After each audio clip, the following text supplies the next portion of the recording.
The wind howled like a wounded animal through the gaps in the wooden walls, carrying with it the first heavy snow of what promised to be a brutal winter. Hannah Whitlow pressed another strip of cloth into the crack around the window frame, her fingers stiff with cold despite the fire crackling in the hearth behind her. Outside, the Wyoming territory stretched endless and unforgiving, a canvas of white slowly swallowing the world she knew.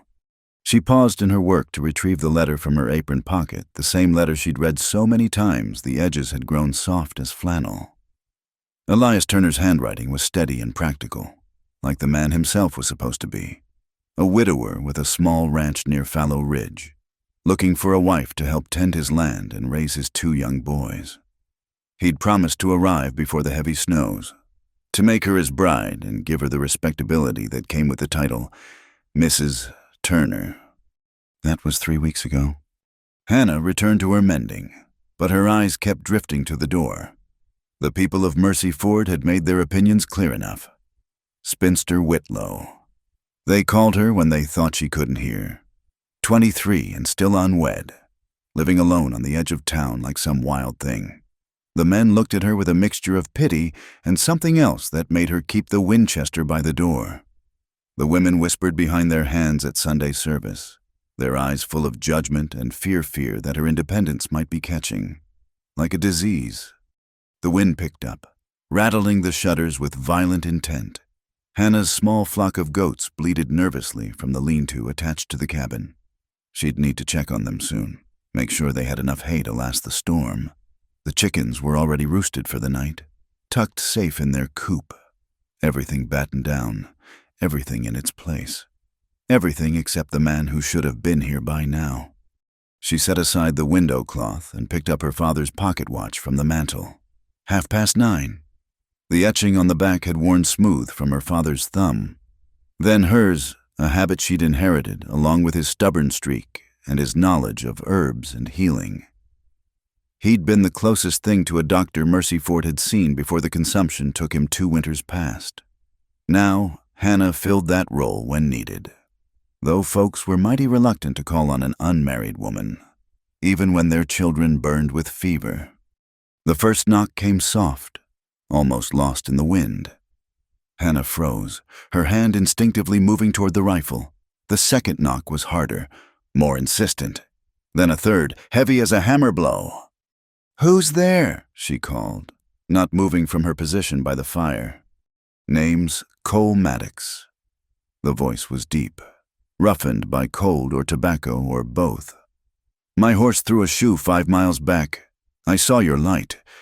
Hannah lifted the Winchester, checking the load. "Town's that way. Mr. Maddox, the hotel's got rooms." "Town's 15 miles in a blizzard.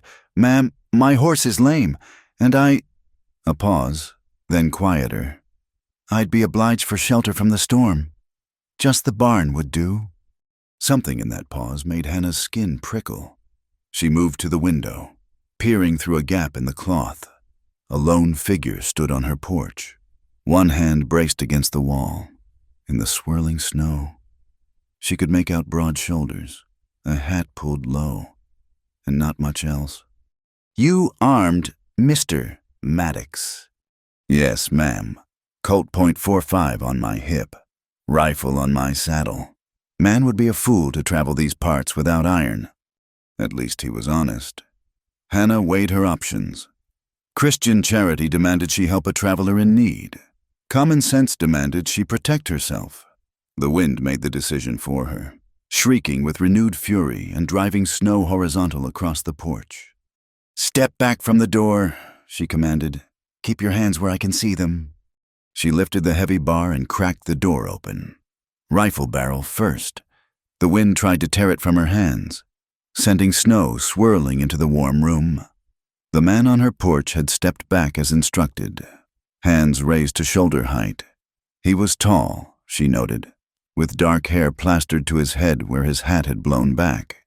His coat was good quality but trail-worn. And blood. She saw it then, a dark stain spreading across his left shoulder. "You said your horse threw a shoe," she said, not lowering the rifle. He tried for a smile, the kind that might have been charming if not for the circumstances and the way it didn't quite reach his eyes. He did. After I took this, he gestured carefully to his shoulder.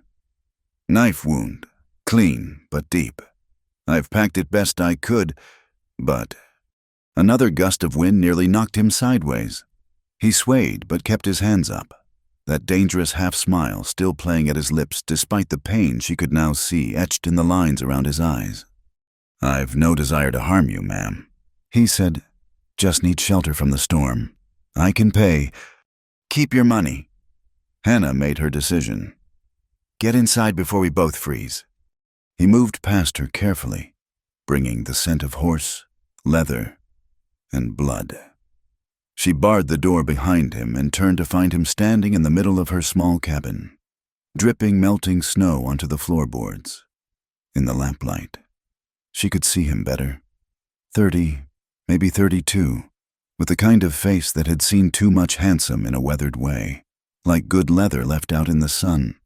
His eyes were gray as the storm outside, and they took in everything, the rifle still in her hands, the single chair by the fire, the narrow bed in the corner, the herbs hanging from the rafters.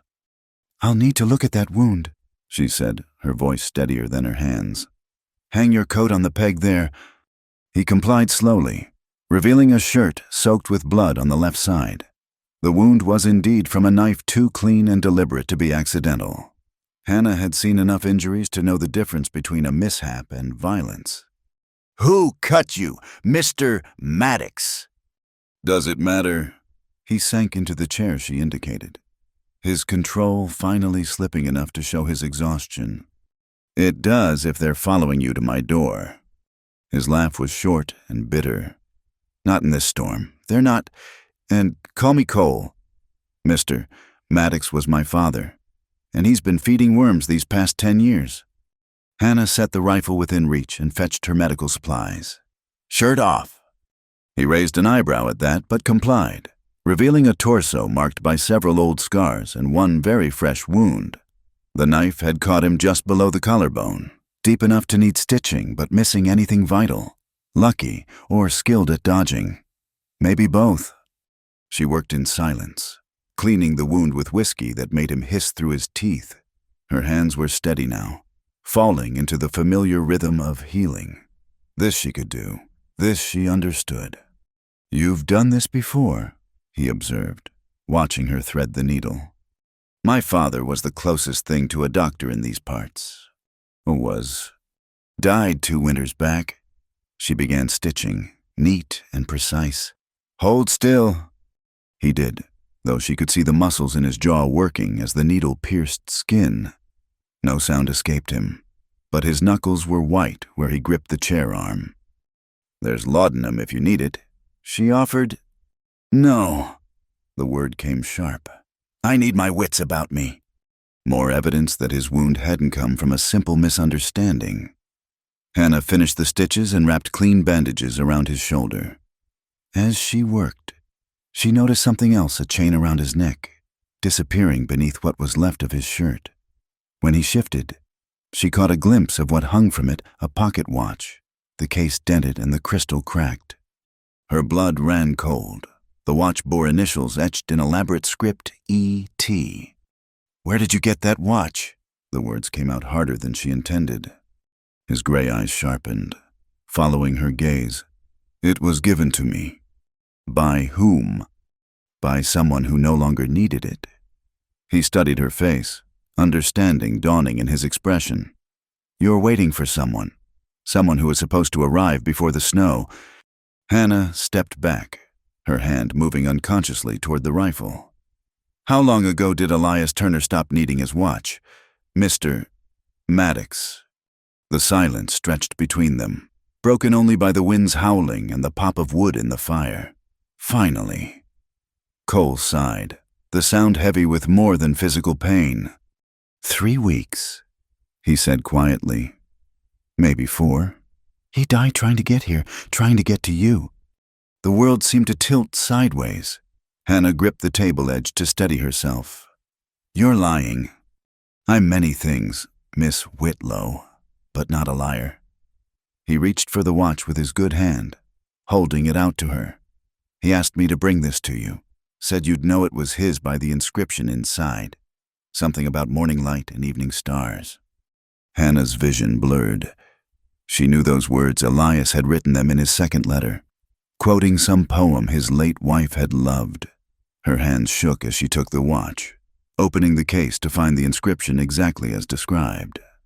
"How?" The word came out as barely a whisper. "Ambushed near Fallow Ridge. 3 men, maybe 4.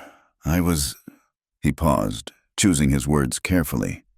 "Traveling the same direction, heard the shots, but by the time I got there, it was too late.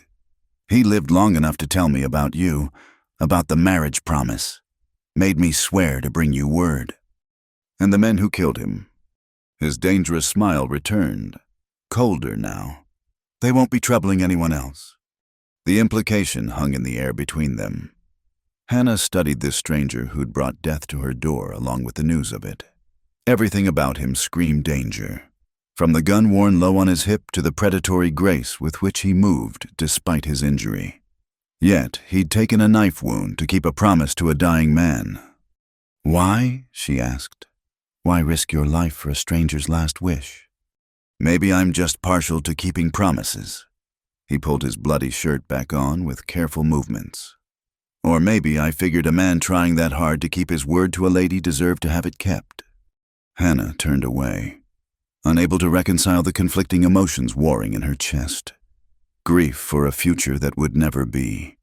Fear of the man in her cabin. And something else. A traitorous flutter of interest in this dangerous stranger who spoke of promises and death with equal ease. "The barn's through the back door," she said finally. "There's hay in the loft and horse blankets in the tack box." "I'm grateful, ma'am." "Don't be. Come morning, storm or no storm, you'll move on. I don't need the kind of trouble that follows a man like you." He stood slowly, testing his balance. "What makes you think I'm trouble?" She turned then, meeting his gray eyes squarely. "Because good men don't smile like that. Mr. Maddox, good men don't wear their guns like they were born to them. And good men don't get knife wounds from obliging strangers 3 weeks of hard riding from where they ought to be."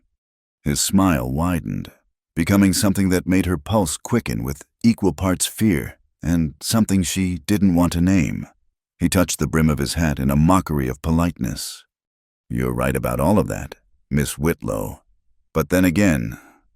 He moved toward the back door, each step deliberate despite his injury. "You're still letting me stay." The door closed behind him, leaving Hannah alone with the storm, the dying fire, and the weight of a dead man's watch in her hands.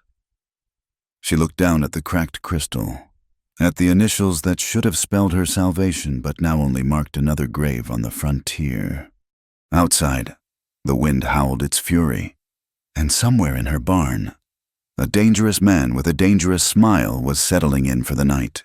Hannah checked the loads in her rifle again and pulled her father's old chair closer to the fire. It would be a long night, and come morning, she'd have decisions to make. But tonight, she'd mourn the future that died with Elias Turner, and try not to think about gray eyes and promises kept in blood. Tonight, she'd keep watch and pretend she couldn't still feel the heat of Cole Maddox's presence in her small, careful world. The storm was just beginning, in more ways than one. Dawn came reluctantly, filtered through a world transformed by snow. Hannah woke stiff in her chair, the Winchester still across her lap and the fire down to embers. For a moment, she'd forgotten about her unexpected guest.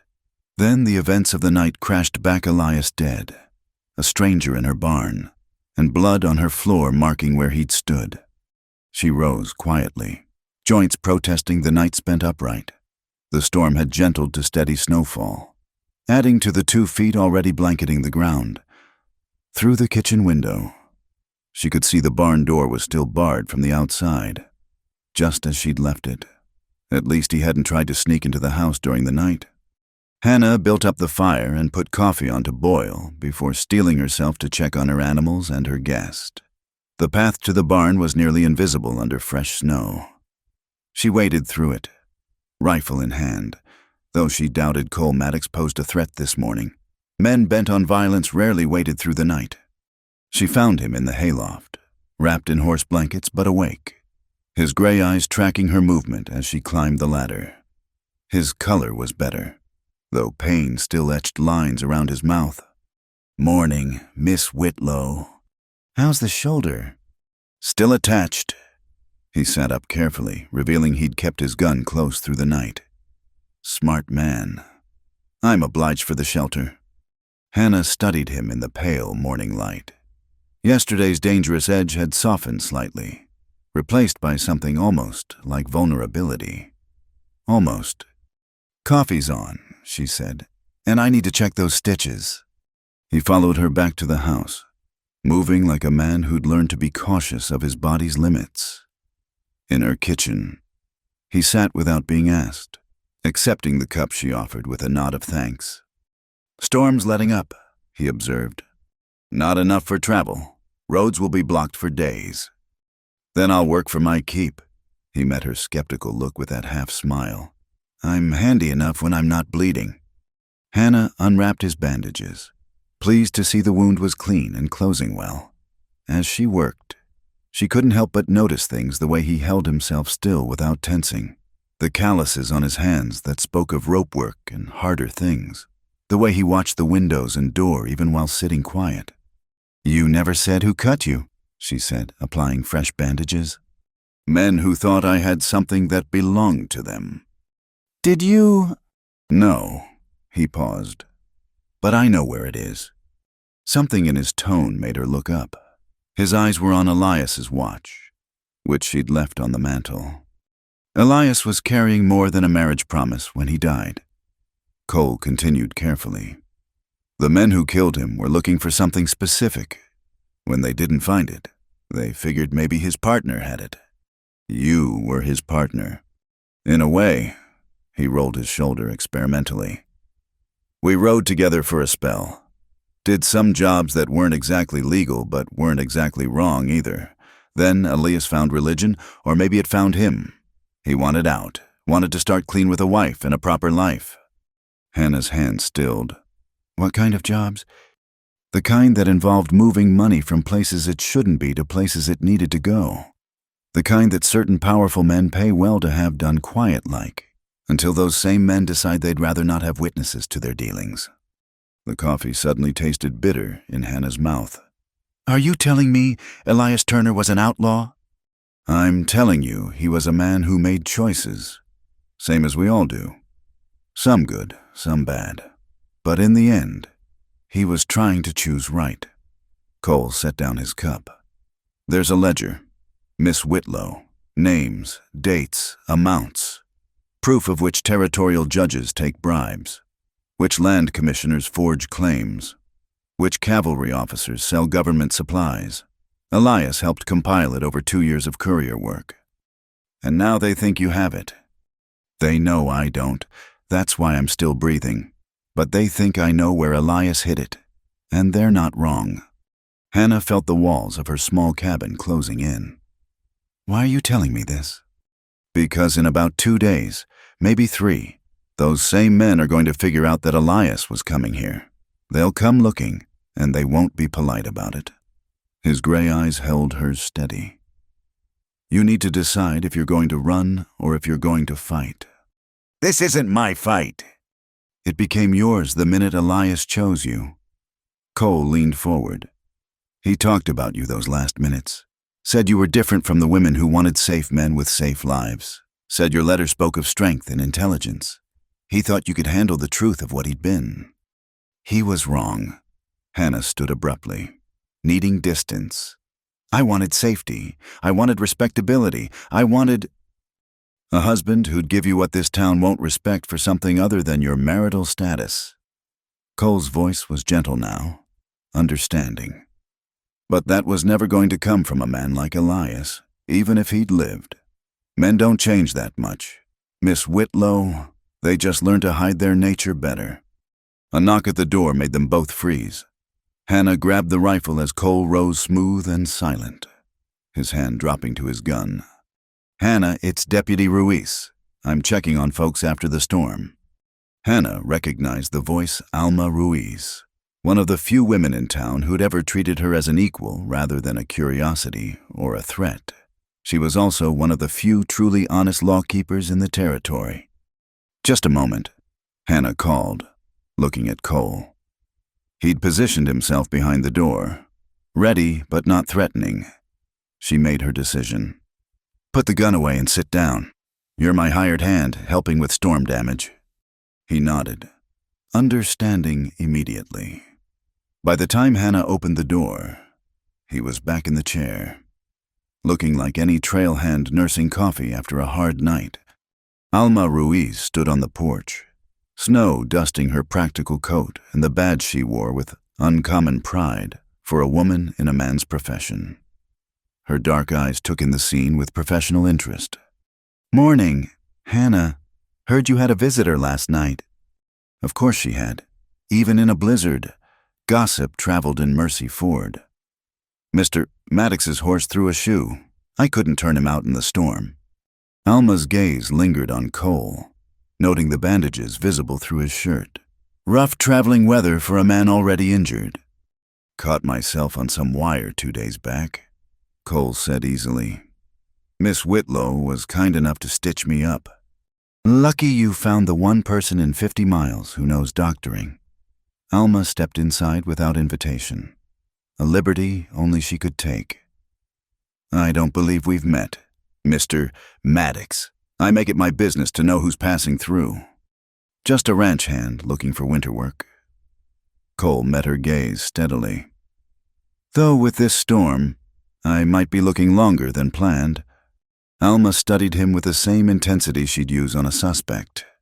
Hannah held her breath, but after a long moment, the deputy simply nodded. "The storm's got everyone trapped for now, but some folks won't like Hannah having a man staying here, hired or not." "Some folks need to mind their own business," Hannah said sharply. "That they do." Alma's expression softened slightly. "But the world isn't fair, especially to women living alone.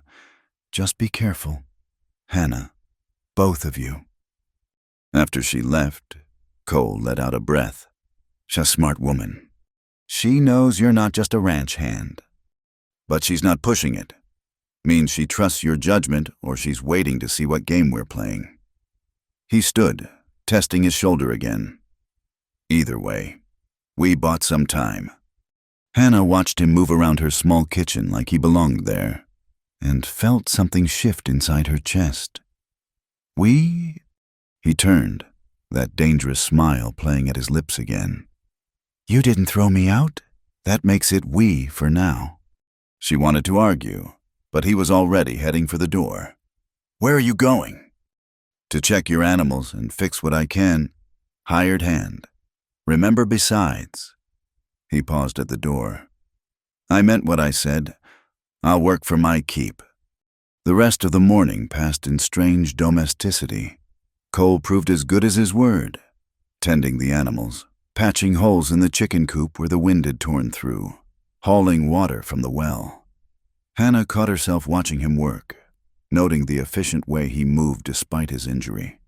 The gentle hands with her spooked goats, the way he hummed tunelessly while splitting wood one-handed. By noon, the storm had stopped entirely, leaving the world pristine and dangerous as spun glass. Hannah made a simple meal of beans and cornbread, and they ate in companionable silence until Cole spoke. "There's something else you should know. About the ledger." Hannah set down her spoon carefully. "I'm listening." "Your father's name is in it." The words hit like a physical blow. "What?" "Thomas Whitlow.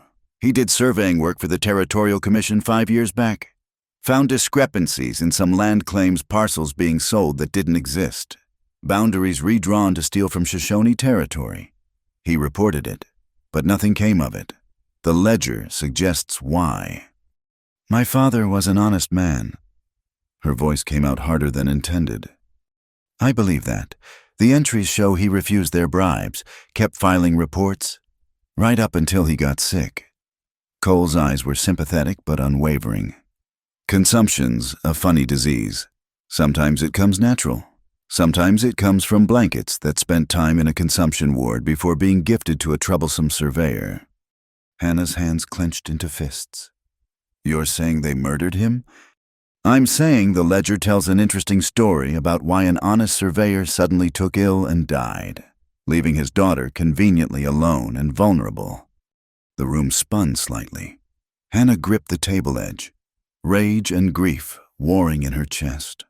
All this time, she'd thought her father's death was God's will, cruel but random. To think it might have been calculated. Where is it? Her voice was deadly quiet. This ledger. Cole studied her for a long moment. Hidden at a claim marker near Fallow Ridge. Elias stashed it before coming for you. Figured it was safer than carrying it. And you're going after it.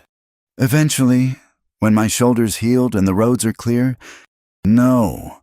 Hannah stood, decision crystallizing. We're going after it. They killed my father. They killed the man I was to marry. They don't get to win. Miss Whitlow. Hannah, if we're going to be we, you'll use my name. She met his surprised look with steel in her spine. And if you think I'm sitting here waiting to be next, you've badly misjudged me.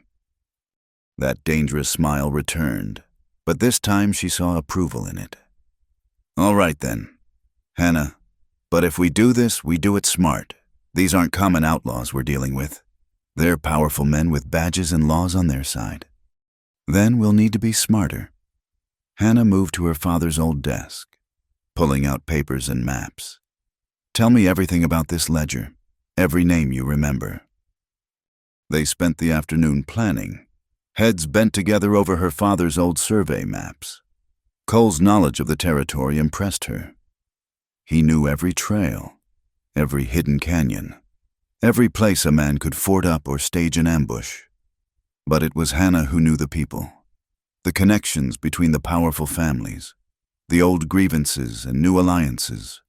As the sun slanted low through the windows, casting long shadows across their work, Cole reached for something at his neck. The movement pulled his shirt, and Hannah saw not just the watch chain but something else, a folded piece of paper tucked against his chest. What's that? He hesitated, then pulled out the paper. Last letter Elias wrote you. Never got a chance to send it.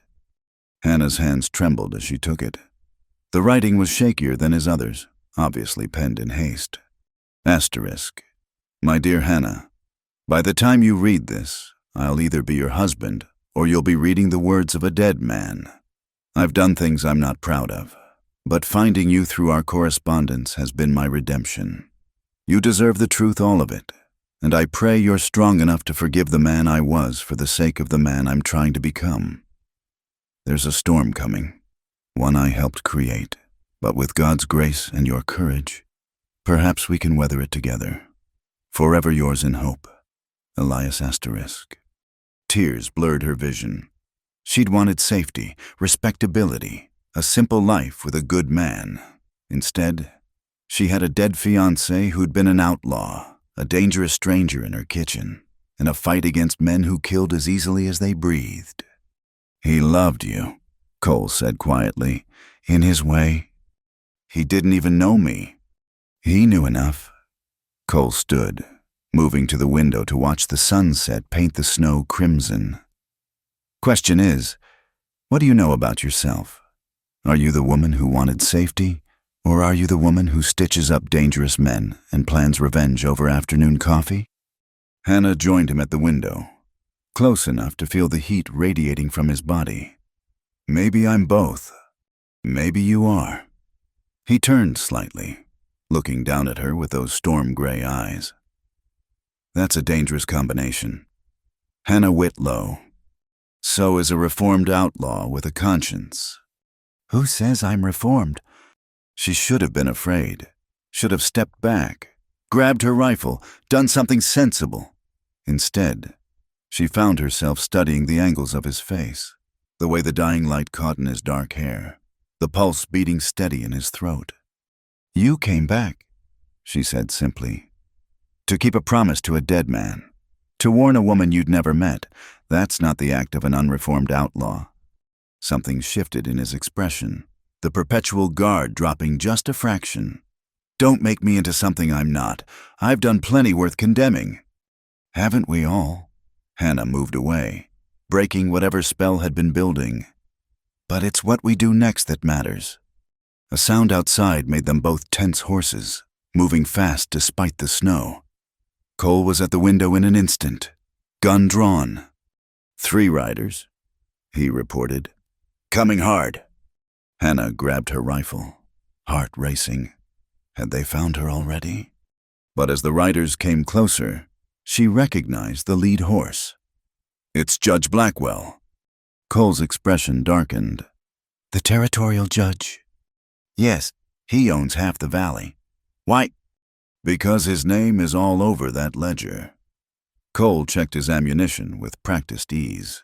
Seems the storm brought more than snow to your door. The riders were dismounting now. Judge Horace Blackwell's substantial frame, recognizable even in heavy winter clothes. With him were 2 men Hannah didn't know hired guns by the look of them. Stay inside, Cole ordered, moving toward the door. This is my home, and he's here for me, not you. Not yet. Cole's eyes were iced now, all warmth gone. But if shooting starts, you hit the floor and stay there. Before she could protest, he was out the door, moving with that predatory grace despite his injury. Hannah watched through the window as he faced down 3 armed men with nothing but confidence and the Colt on his hip. She couldn't hear the words exchanged, but she could read the body language. Blackwell gestured angrily. Cole stood relaxed, almost bored. One of the hired guns shifted, and Cole's hand drifted to his gun, not threatening, just reminding. After what felt like hours, but was probably minutes, Blackwell spat in the snow and mounted up. He looked directly at Hannah's window and touched his hat in mock courtesy before leading his men away. Cole waited until they were out of sight before coming back inside. Snow dusted his shoulders, and his face was grim. What did he want? To let me know he knows I'm here, to remind me that his law, reaches everywhere in this territory. Cole locked the door and checked the windows. He also wanted to make sure you knew the kind of man you're harboring. And what kind is that? Cole turned to face her, all traces of the morning's easy companionship gone. The kind who's going to bring nothing but trouble to your door, the kind smart women send packing. Good thing I'm not as smart as I thought, Hannah said, surprising herself with her calm. What else did he say? That Elias Turner was a thief and a dead one at that. That anyone found with stolen property would hang beside anyone who helped them. He admitted Elias is dead. Not in so many words, but he knew, just like he knows what we're planning. Cole ran a hand through his hair, suddenly looking tired. I should leave, tonight, lead them away from you. With that shoulder in this snow, don't be stupid. Better stupid than responsible for... He cut himself off, jaw tight. For what, another death? Hannah moved closer, close enough to see the guilt he carried like a second shadow. You didn't kill Elias. You didn't kill my father. They did, and running now just means they win. This isn't a dime novel. Hannah, good doesn't always triumph. Sometimes the best you can do is survive. Is that what you've been doing, surviving? She reached up, surprising them both, and touched the scar on his jaw. How's that working for you? He caught her hand but didn't push it away. Don't! Don't what? Don't look at me like I'm some hero from a story. I'm not. I'm just a man who's trying to do one right thing before... Before what? His thumb traced the inside of her wrist, finding her pulse. Before I get you killed too. The moment stretched between them, fraught with possibilities and dangers that had nothing to do with ledgers or corrupt judges. Then Cole stepped back, dropping her hand like it burned. We'll leave day after tomorrow, he said, voice carefully neutral. Weather should break by then. We get the ledger, get it to federal marshals in Denver. Then I disappear. and you get your life back. What if I don't want my old life back? He met her eyes then, and she saw the want there. Quickly shuddered. Then you're as dangerous as I thought, Hannah Whitlow, and God help us both. The next morning dawned clear and bitter cold, the kind of weather that made breathing hurt and turned the snow to diamonds. Hannah found Cole already up, tending the fire with movements that spoke of pain carefully managed. His shoulder was healing, but not as fast as either of them would like. You should have woken me, she said, reaching for the coffee pot. You needed the sleep. He didn't look at her, focusing instead on adding wood to the flames. We've got preparations to make if we're leaving tomorrow. They worked through the morning with the efficient partnership of people who'd learned each other's rhythms. Cole cleaned and oiled their weapons while Hannah packed provisions, dried meat, hardtack, coffee, and medical supplies. She tried not to think about how natural this felt, working beside him toward a common purpose. I've been thinking, Cole said, breaking the comfortable silence. You should stay here. I can get the ledger myself. Take it to Denver. No need for you to risk. We've had this conversation. Hannah didn't look up from the ammunition she was counting. I'm going. Hannah, my father died for what's in that ledger. Elias died for it. You think I'm going to sit here darning socks while you finish what they started? She met his eyes then, steel in her voice.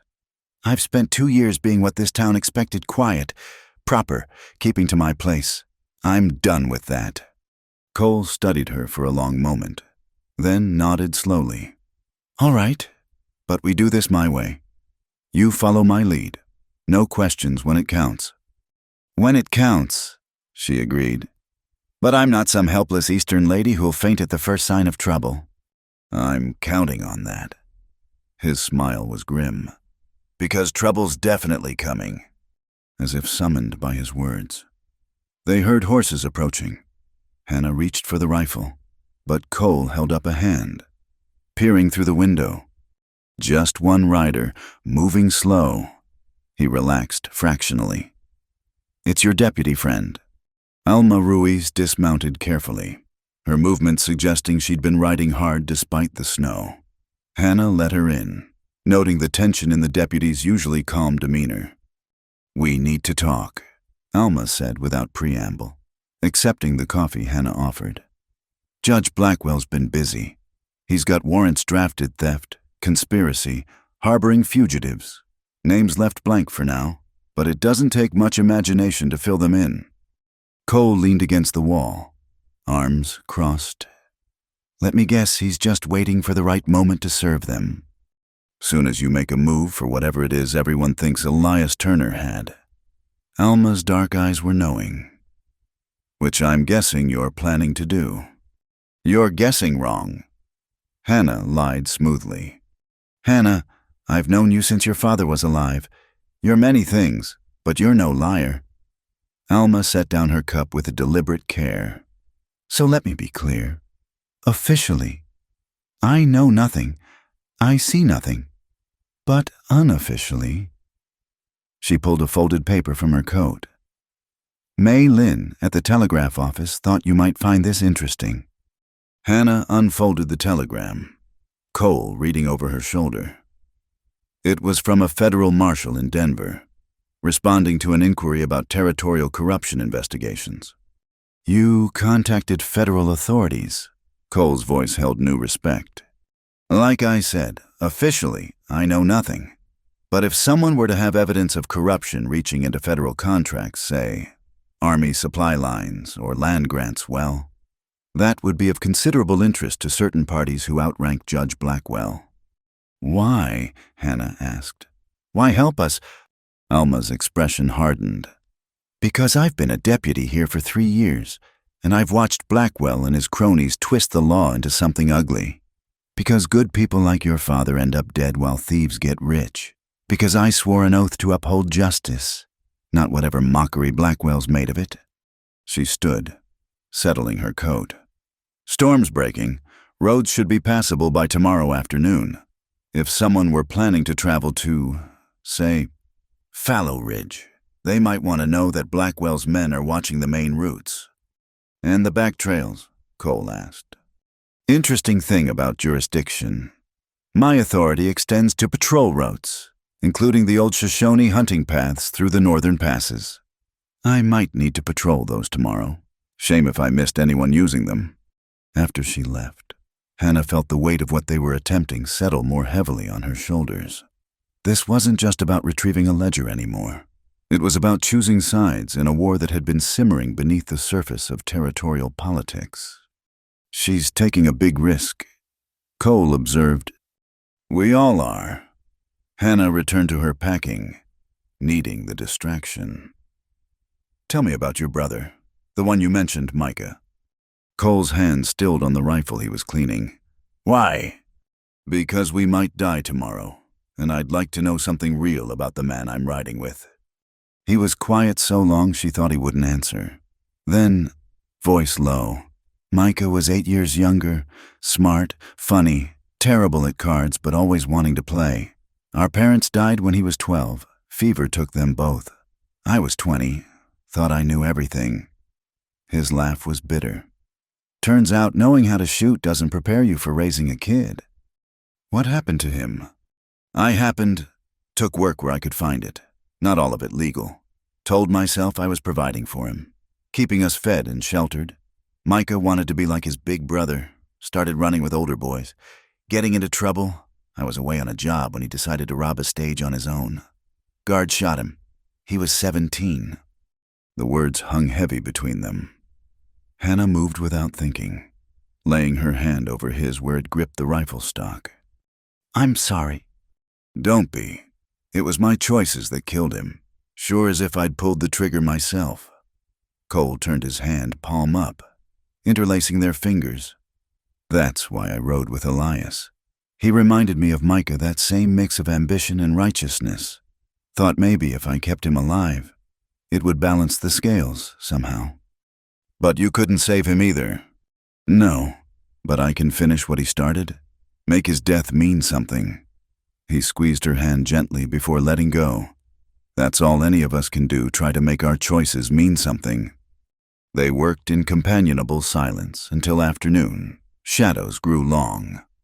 Hannah was adjusting the straps on her saddlebags when she heard Cole moving in the main room. She found him standing before her father's bookshelf, running his fingers along the spines. Your father had good taste, he said. Shakespeare, Milton, some Greek translations. Not what you'd expect to find in a frontier surveyor's home. He believed in education. Used to say knowledge was the only thing they couldn't take from you. Hannah joined him, pulling out a worn volume. This was his favorite Marcus Aurelius. He'd quote from it while we worked. What we do now echoes in eternity, Cole quoted softly. My mother liked that one. An educated outlaw. An educated woman who married beneath her station and tried to raise her sons to be better than their circumstances. He replaced the book carefully. She'd have liked you. Would have said you had steel in your spine. Just what every woman wants to hear. It is from me. The intensity in his voice made her look up. Hannah, what we're about to do. I know the risks. Do you? Because once we have that ledger, we become targets. Not just from Blackwell and his men, but from everyone who's named in it. Everyone who has something to lose. That's a lot of powerful people who want us dead. Then we'd better make sure we get it to the federal marshals quickly. And after, you think they'll just let you come back here and raise your goats in peace? Hannah turned to face him fully. What are you trying to say? I'm saying think hard about what you're willing to lose. Because win or lose tomorrow, the life you've built here is over. She should have felt fear at his words. Instead, she felt something like relief. Maybe that's not a bad thing. Maybe I'm tired of being the proper spinster at the edge of town. Maybe I want more. Wanting more is dangerous. He moved closer, close enough that she could see the flecks of darker gray in his eyes. Trust me on that. Is that what you're doing? Wanting more? His hand came up, fingers ghosting along her jaw. I'm trying very hard not to want anything I can't have. Who says you can't have it? Hannah. Her name was almost a groan. You deserve better than a man with blood on his hands and prices on his head. I deserve to make my own choices. She caught his hand, holding it against her cheek. And right now, I choose this. She rose on her toes, pressing her lips to his. For a moment, he stood frozen.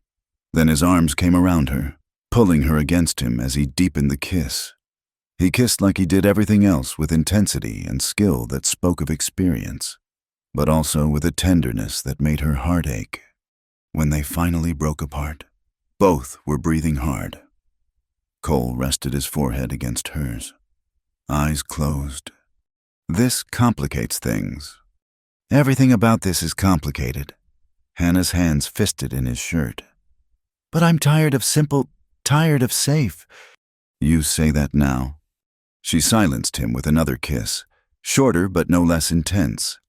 Stop trying to protect me from myself. I know what I'm doing. Do you? But his arms tightened around her, belying his words. Because I'm not sure I do anymore. A log shifted in the fire, sending up sparks. The sound broke the moment, and Cole stepped back, though his hands lingered on her waist. We should rest. Early start tomorrow.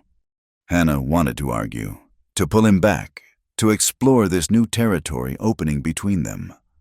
But he was right, tomorrow would be dangerous enough without adding exhaustion to their challenges. Cole, she called as he headed for the door. He paused, looking back. Whatever happens tomorrow, I'm glad it's you I'm riding with. That dangerous smile returned, but now she saw the warmth beneath it. Likewise, Hannah Whitlow, likewise. That night, Hannah lay in her narrow bed listening to the wind and thinking about choices. In her father's desk lay the telegraph from the federal marshal, their potential salvation. In her barn was a man who'd upended her careful world in just 2 days, and somewhere in the frozen wilderness was a ledger that might bring justice for her father's death, or might get them both killed. She fingered Elias Turner's watch, thinking about the man she'd never meet.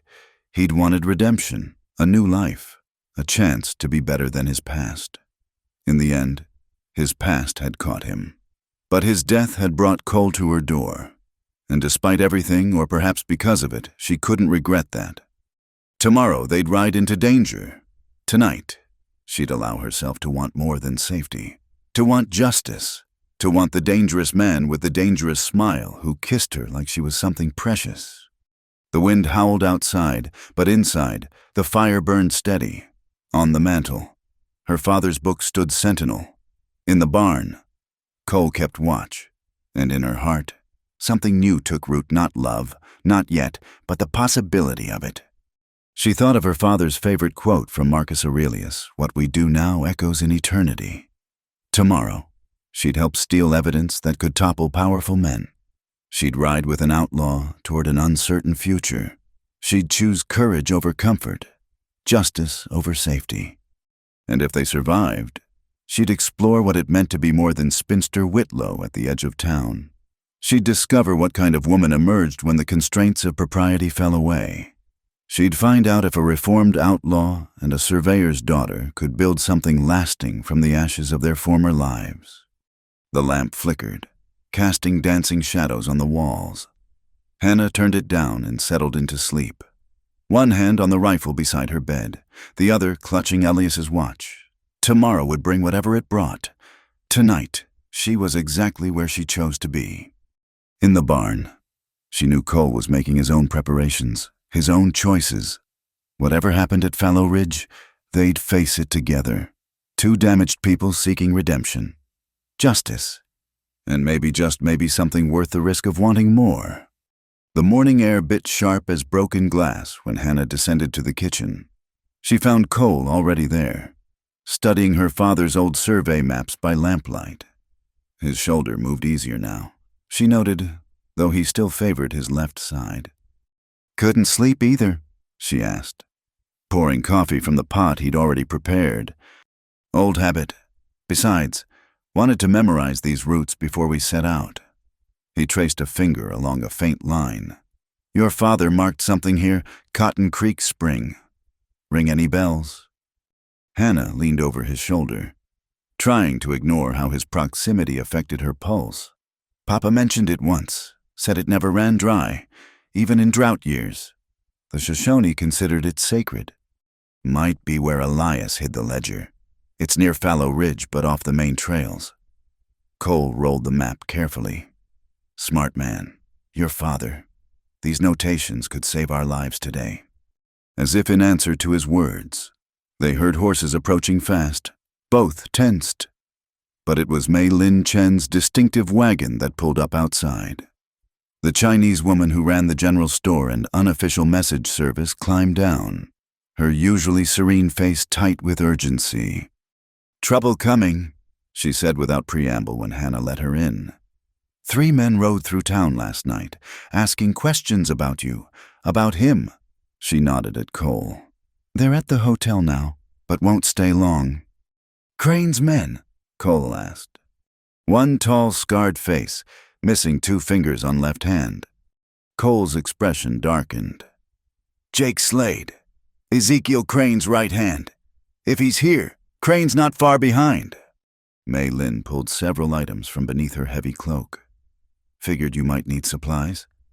Ammunition, dried food, and a small leather pouch." "That one's from Sam Crow. Said you'd know what to do with it." Hannah opened the pouch to find a mixture of herbs she recognized her father had learned their use from the Shoshone. Natural remedies for pain and infection, worth their weight in gold on the frontier. "Tell Sam we're grateful," Cole said, already checking the ammunition. "And Mei Lin might be wise to have somewhere else to be for a few days." The older woman's smile was sharp as winter wind. "I survived the railroad camps. Mr. Maddox, I'll survive whatever comes. You just worry about staying alive long enough to use what you find." After she left, they worked quickly to finish their preparations. Hannah dressed in her father's old riding clothes, split skirt, heavy coat, boots that had seen better days but would hold up to hard travel. When she emerged from her room, Cole was securing the last of their supplies to the horses he'd saddled. "We'll take the North Passage Alma mentioned," he said, helping her mount. "Longer route, but less likely to meet company we don't want."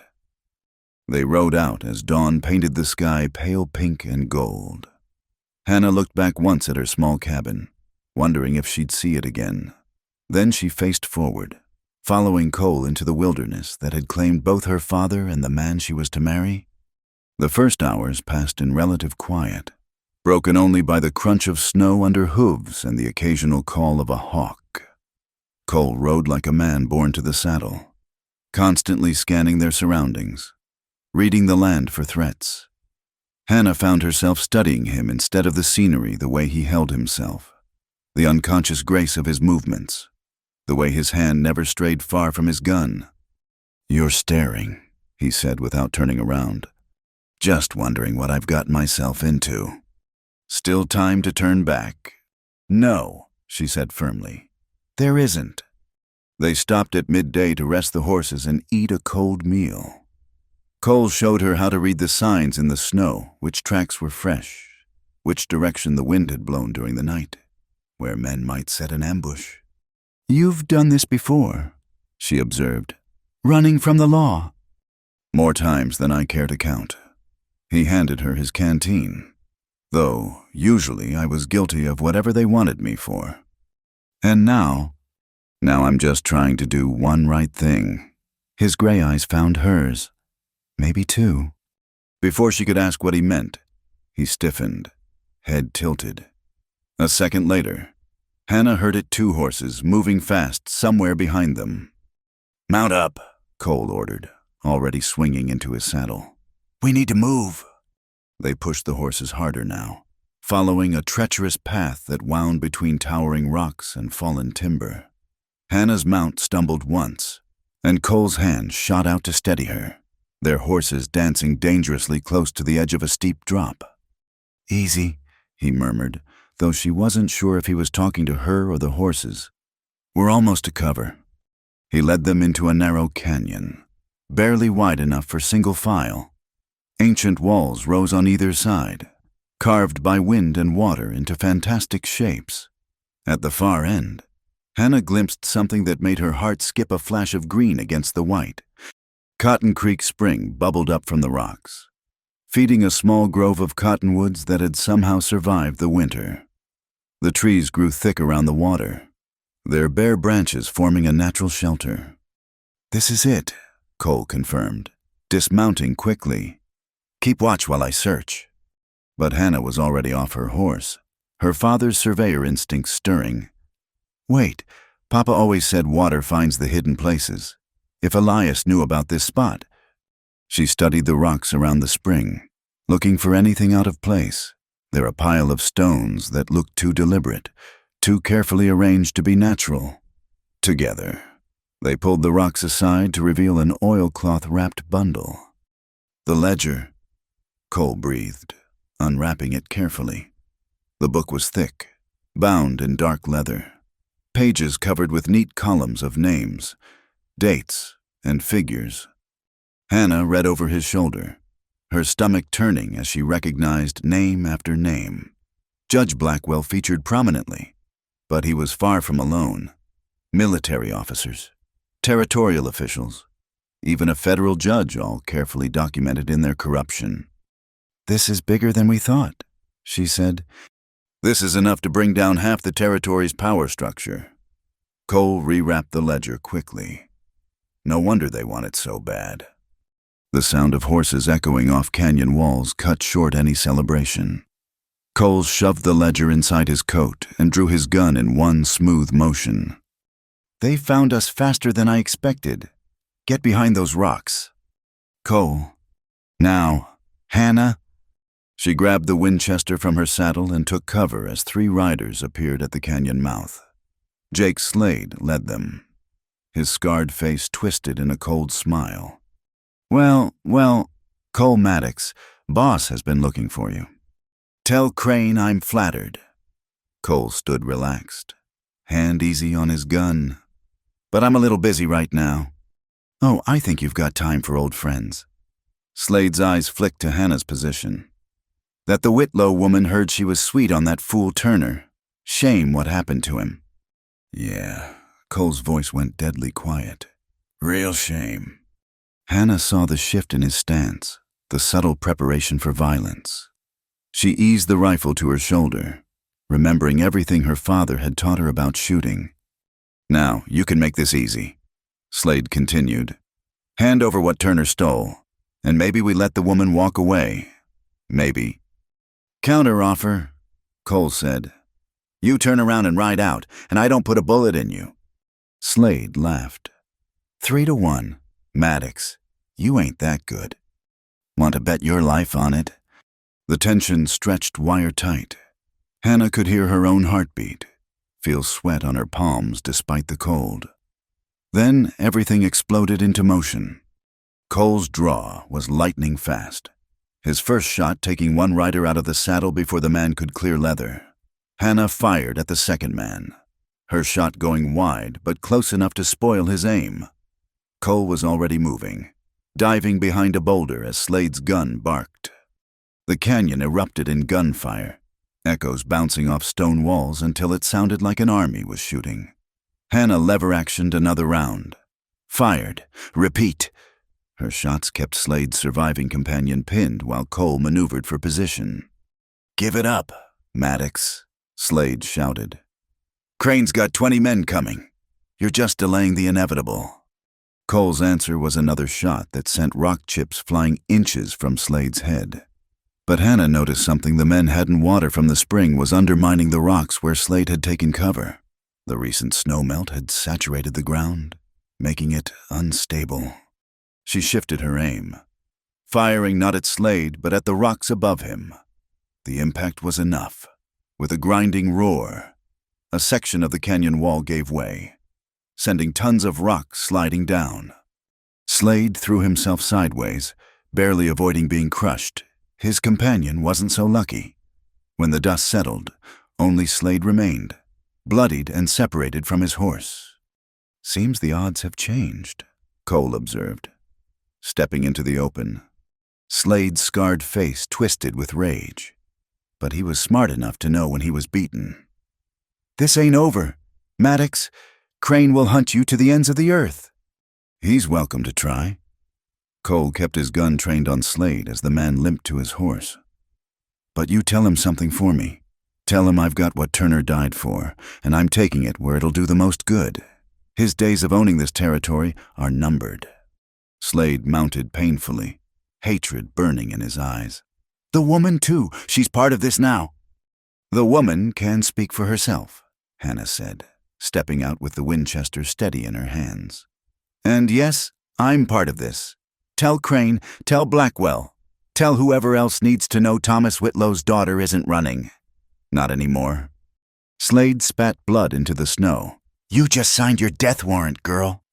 "Maybe, but at least I'll die standing for something." She cocked the rifle meaningfully. "Now get, before I decide you're not worth the mercy." They watched him ride away, disappearing into the gathering dusk. Only when he was gone did Hannah realize she was shaking. Cole's arm came around her shoulders, solid and warm. "You did good," he said quietly. "That rock slide was smart thinking. Papa always said to use the land, not fight against it." She leaned into his strength for a moment. "Do you think he was telling the truth about 20 men?" "Probably, which means we can't go to Denver by the main routes. They'll be watching." "Then where?" Cole was quiet for a moment, thinking.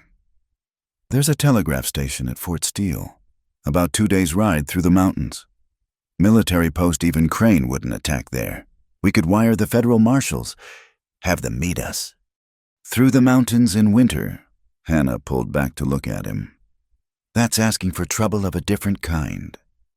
Would you rather face Crane's guns or nature's worst?" She thought about it, then smiled grimly. "At least the mountains aren't personal about killing you." They made camp in the cottonwood grove, not daring to go further with night falling. Cole tended the horses while Hannah gathered wood for a small, smokeless fire. They ate in companionable silence, the ledger a heavy presence between them. "Can I see it?" Hannah asked finally. "I want to find the entries about my father." Cole handed it over, reluctantly. She found what she was looking for near the middle payments offered and refused. Pressure applied. Veiled threats that became less veiled over time. The final entry was dated just a week before her father took sick. "T. Whitlow continues to resist." She read aloud. "Recommend alternative persuasion." And then nothing until a note about his death and how it simplified the land dispute. Rage built in her chest, hot and clean. These men had killed her father as surely as if they'd shot him, all for refusing to falsify survey reports. "Hannah," Cole's voice was gentle, "this is why we're doing this, so their crimes don't stay hidden." "I know." She closed the ledger, holding it tight. "I just wish—" "What?" "I wish he'd told me. We could have fought them together. Maybe if he hadn't tried to protect me." "Hey." Cole moved closer, tilting her chin up. "Your father did what he thought was best. Just like you're doing now. That's all any of us can do." She studied his face in the firelight, this dangerous man who'd crashed into her life with violence and truth in equal measure. "What happens after, when this is over?" "I don't know." His thumb traced her cheekbone. "Never been much good at planning past the next job. Maybe it's time to learn." He kissed her then, slow and deep, like they had all the time in the world instead of Crane's men on their trail. When they parted, his eyes were dark with promise. "Maybe it is," he agreed, "but first, we survive tomorrow." They took turns keeping watch, though Hannah found it hard to sleep. Every sound might be Crane's men. Every shadow could hide danger. But when Cole woke her for her shift, handing her the rifle with quiet confidence, she felt steadier. She sat by the dying fire, the ledger in her lap, and thought about justice and revenge and the fine line between them. Somewhere in the darkness, men were hunting them. Behind them lay her old life safe, constrained, slowly suffocating. Ahead lay uncertainty, danger, and possibly death. But also possibility. Also Cole, who looked at her like she was worth fighting for. Also the chance to honor her father's memory with more than just grief. The stars wheeled overhead, cold and distant and beautiful. Hannah pulled her coat tighter and settled in to wait for dawn, the rifle across her knees and hope stubborn in her heart. Tomorrow they'd race Crane to Fort Steele. Tomorrow they'd trust their lives to mountain passes and military justice. But tonight, she was exactly where she needed to be, guarding the evidence that would bring down the men who'd killed her father, partnered with a man whose dangerous smile had become her anchor in the storm. Justice might wear a badge, but sometimes it rode with outlaws and spinsters' daughters who refused to know their place. Sometimes it came with a loaded gun and a leather ledger and the courage to stand when everyone said to run. The fire crackled softly, and somewhere in the cottonwoods, Cole slept, trusting her to watch his back. Hannah smiled into the darkness. Whatever tomorrow brought, she was ready for it. Dawn came with a sound of approaching riders, many of them. Hannah shook Cole awake, her hand already on the Winchester. He came alert instantly, a testament to years of sleeping light in dangerous places. "How many?" he asked, checking his Colt. "Too many." Hannah's voice was steady despite her racing heart. 8, maybe 10. They were trapped. The canyon that had provided shelter now became a potential tomb, with only one way out and Crane's men blocking it. Cole surveyed their position with a gunfighter's eye, calculating angles and odds. "We can't fight that many, not here." He looked at the steep canyon walls, then at Hannah. "How well do you climb?" "Well enough." She followed his gaze to a narrow ledge about 20 feet up. "But the horses will have to find their own way." Cole was already shoving the ledger inside his shirt, securing it with his belt. "Sometimes you have to sacrifice to survive." The sound of horses was getting closer. Hannah could hear voices now, Crane himself, his cultured tones at odds with the rough company he kept. "Maddox, Miss Whitlow. Let's discuss this like civilized people. No need for anyone else to die." "Civilized," Cole called back, buying time as he helped Hannah reach the first handhold. "That's rich, coming from a murderer." "Business, dear boy. Simply business. Elias Turner stole from me. You have what he took. Simple transaction, return my property, and you both walk away." Hannah climbed, trying not to think about the drop below.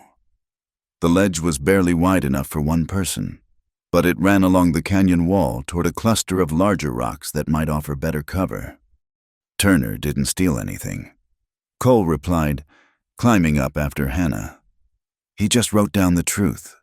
That's what scares you, isn't it? Ezekiel." A gunshot cracked, the bullet chipping rock inches from Cole's head. So much for civilized discussion. "Move," Cole urged. As more shots followed, they scrambled along the ledge, boots slipping on icy stone. Below, Crane's men poured into the canyon, firing up at them. Hannah felt a bullet tug at her coat. Another whine past her ear. Then Cole grunted behind her, and she heard him stumble. "Cole." "Keep going." Blood showed on his right side where a bullet had grazed him. "Almost there." They reached the rock cluster just as Crane's men found the range. Hannah dragged Cole behind the largest boulder, her hands shaking as she checked his wound. The bullet had carved a furrow along his ribs, painful and bloody, but not fatal if kept clean. "Well," Cole managed, reloading his pistol. "This is familiar." Despite everything, Hannah almost laughed. "You get shot at often?" "More than I'd like." He peered around the rock, ducking back as bullets sparked off stone. "But usually not with such lovely company." Their position was better but far from good. They had cover and height, but limited ammunition and no way out. Below, Crane was organizing his men for a coordinated assault. Ezekiel, a new voice called out. Stand your men down. Hannah's heart leaped. Deputy Alma Ruiz sat her horse at the canyon mouth, badge gleaming in the morning sun. Behind her rode Pastor Abel Merritt, Sam Crow, and, surprisingly, Mei Lin Chen, all armed and looking grimly determined. This is none of your concern, Deputy. Crane said smoothly. These two are harboring stolen property. I'm merely recovering what's mine. Funny thing about that, Alma replied.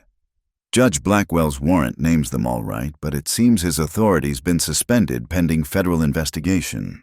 Got the telegram this morning. That's impossible.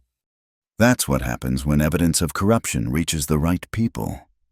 Sam Crow's voice was quiet but carried clearly. The federal marshals are very interested in talking to you, Crane, and to anyone named in that ledger Maddox is carrying. The balance had shifted, but Crane wasn't finished. Hannah saw him signal to his men, saw them spreading out despite Alma's presence. They're going to rush us, Cole said quietly. Too much at stake for Crane to back down now. Hannah checked her rifle, 4 rounds left. Cole had maybe 6 in his pistol, not enough to stop 8 desperate men. Then we make them count, she said. But before either side could act, nature intervened. The morning sun had been warming the canyon walls, and the combination of snowmelt and yesterday's rock slide had destabilized more than they'd realized. With a grinding roar, another section of the canyon wall gave way. Avalanche, someone screamed. Tons of rock and snow crashed down, right where Crane's men had bunched up. Hannah and Cole pressed back against their boulder as debris rained around them. Horses screamed, men shouted, and for endless moments the world was nothing but noise and dust.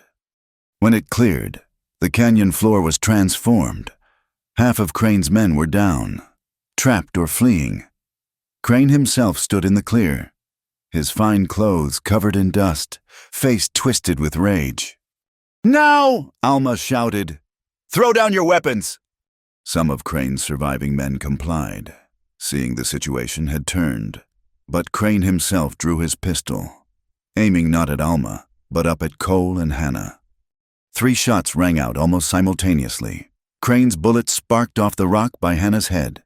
Cole's caught Crane in the shoulder, spinning him around, but it was Mei Lin's shot, calm and precise from her position at the canyon mouth, that ended it, her rifle bullet taking Crane's center mass. The outlaw leader looked surprised as he fell, as if he couldn't believe his empire could end so simply. He tried to speak, blood bubbling from his lips, but whatever last words he might have offered were lost as he collapsed into the snow. Anyone else want to discuss property rights? Alma asked into the sudden silence. The remaining outlaws threw down their weapons, hands raised. The battle was over as quickly as it had begun. Getting down from the rocks proved harder than climbing up. Especially with Cole's injury, Sam Crow had to help, his knowledge of climbing techniques proving invaluable. When they finally reached the canyon floor, Hannah's legs were shaking from more than exertion. How did you know? She asked Alma. Mei Lin saw Crane's men gathering last night. She wired me, and I figured you might need help. The deputy surveyed the carnage with professional calm. Good thing, too. This could have gone very differently. The ledger, Pastor Merritt asked, surprising everyone with his presence. Cole pulled it from his shirt, slightly worse for wear but intact. Safe, though I'm curious why you're here. Pastor, the older man's face was grave. Because I've been a coward too long. I knew what Blackwell was, knew what men like Crane did in the shadows, and I stayed quiet. Kept my pulpit and my comfort while good people suffered. No more.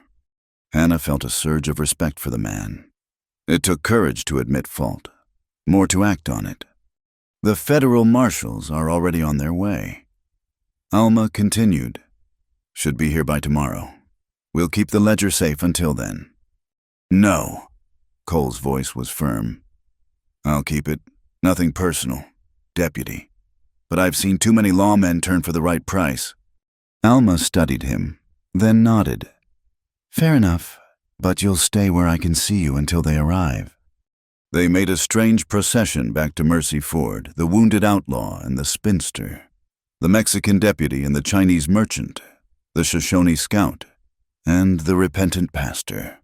Word had already spread, and townsfolk lined the streets to stare. Hannah heard the whispers, saw the looks, some admiring, more scandalized. She'd left as desperate spinster Whitlow and returned as something else entirely, a woman who'd fought outlaws and won, who'd chosen justice over safety. Alma commandeered rooms at the hotel, posting guards on the surviving gang members. Cole she placed under protective custody, which meant he got a bed instead of a cell but couldn't leave without escort. "I need to check on my animals," Hannah protested. Sam already sent his nephew to tend them. Alma assured her, "You need rest, both of you." The doctor, a real one who'd arrived in town while they were gone, cleaned and stitched Cole's wound properly. Hannah stayed despite propriety, holding his hand when the needle bit deep. "You should go," Cole said when they were alone. "Get some rest in your own bed." "Trying to get rid of me already?" "Trying to protect your reputation, what's left of it." Hannah laughed, surprising them both. "My reputation I just rode off with an outlaw, shot at wanted men, and came back covered in trail dust and gun smoke. I think that ship has sailed." "Hannah, besides," she continued, settling into the chair beside his bed, "someone needs to watch that ledger, and you, make sure neither of you disappear in the night." He studied her for a long moment. "You know this doesn't end with Crane dead. There are others in that book, powerful men who won't give up easy." "I know. And you're staying anyway." "I'm staying because of it." She took his hand, tracing the calluses and scars. "My father died because he stood alone. Elias died the same way. I won't make that mistake. So what, we stand together, if you'll have me."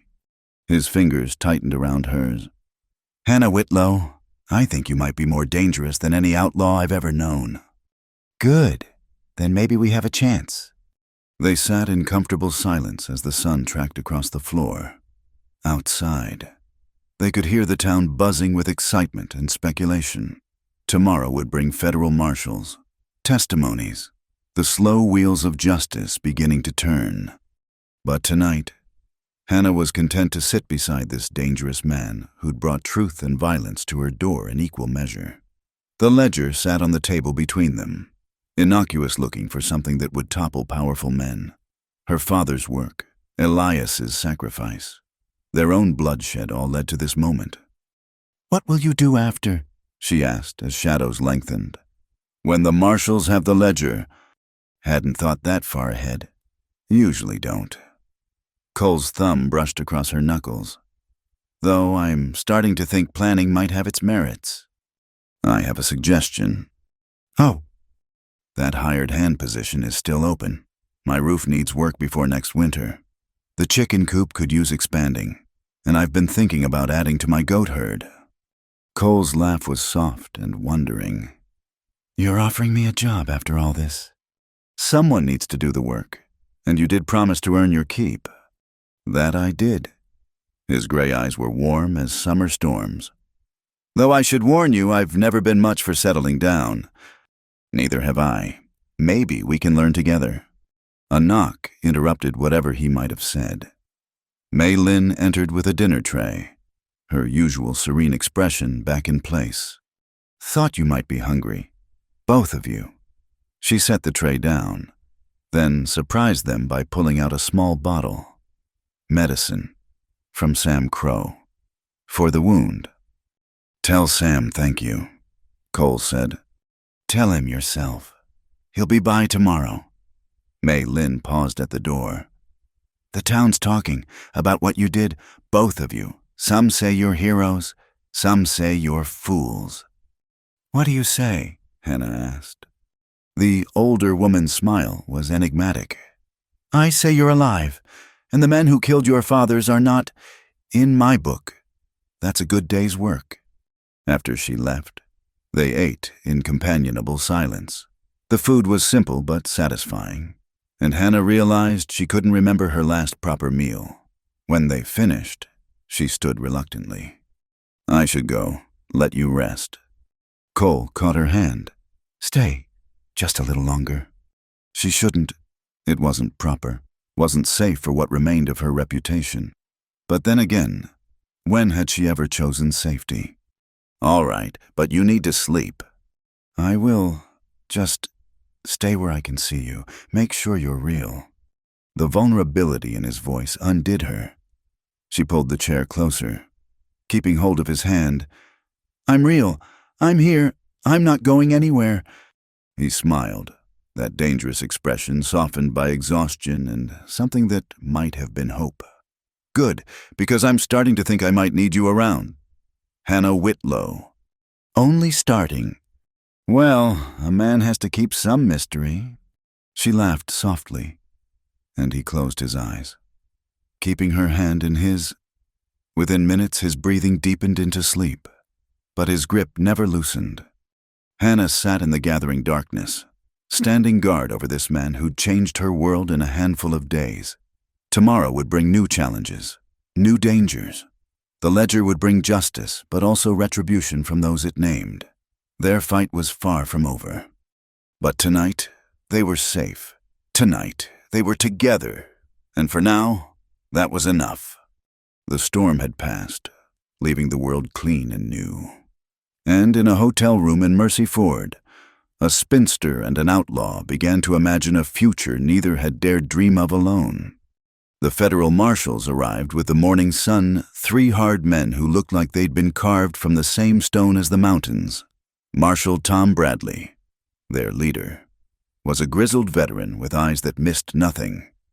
He took possession of the ledger with the reverence due a holy relic, or perhaps a loaded weapon. "This is going to shake things up from here to Washington," he said after reviewing its contents. "Judge Blackwell's already in custody. We picked him up trying to flee in the night." Hannah felt a grim satisfaction at the news. Another architect of her father's death brought to justice. But Cole, standing beside her despite doctor's orders, remained tense. "There are others," he said, "men not named in that book who profited from what's written there." "We'll get them too," Bradley assured him. "Your testimony, Miss Whitlow's. The evidence here, it's enough to start cleaning house. But it'll take time." Time. Hannah wondered how much they had before someone decided that eliminating witnesses was easier than fighting federal charges.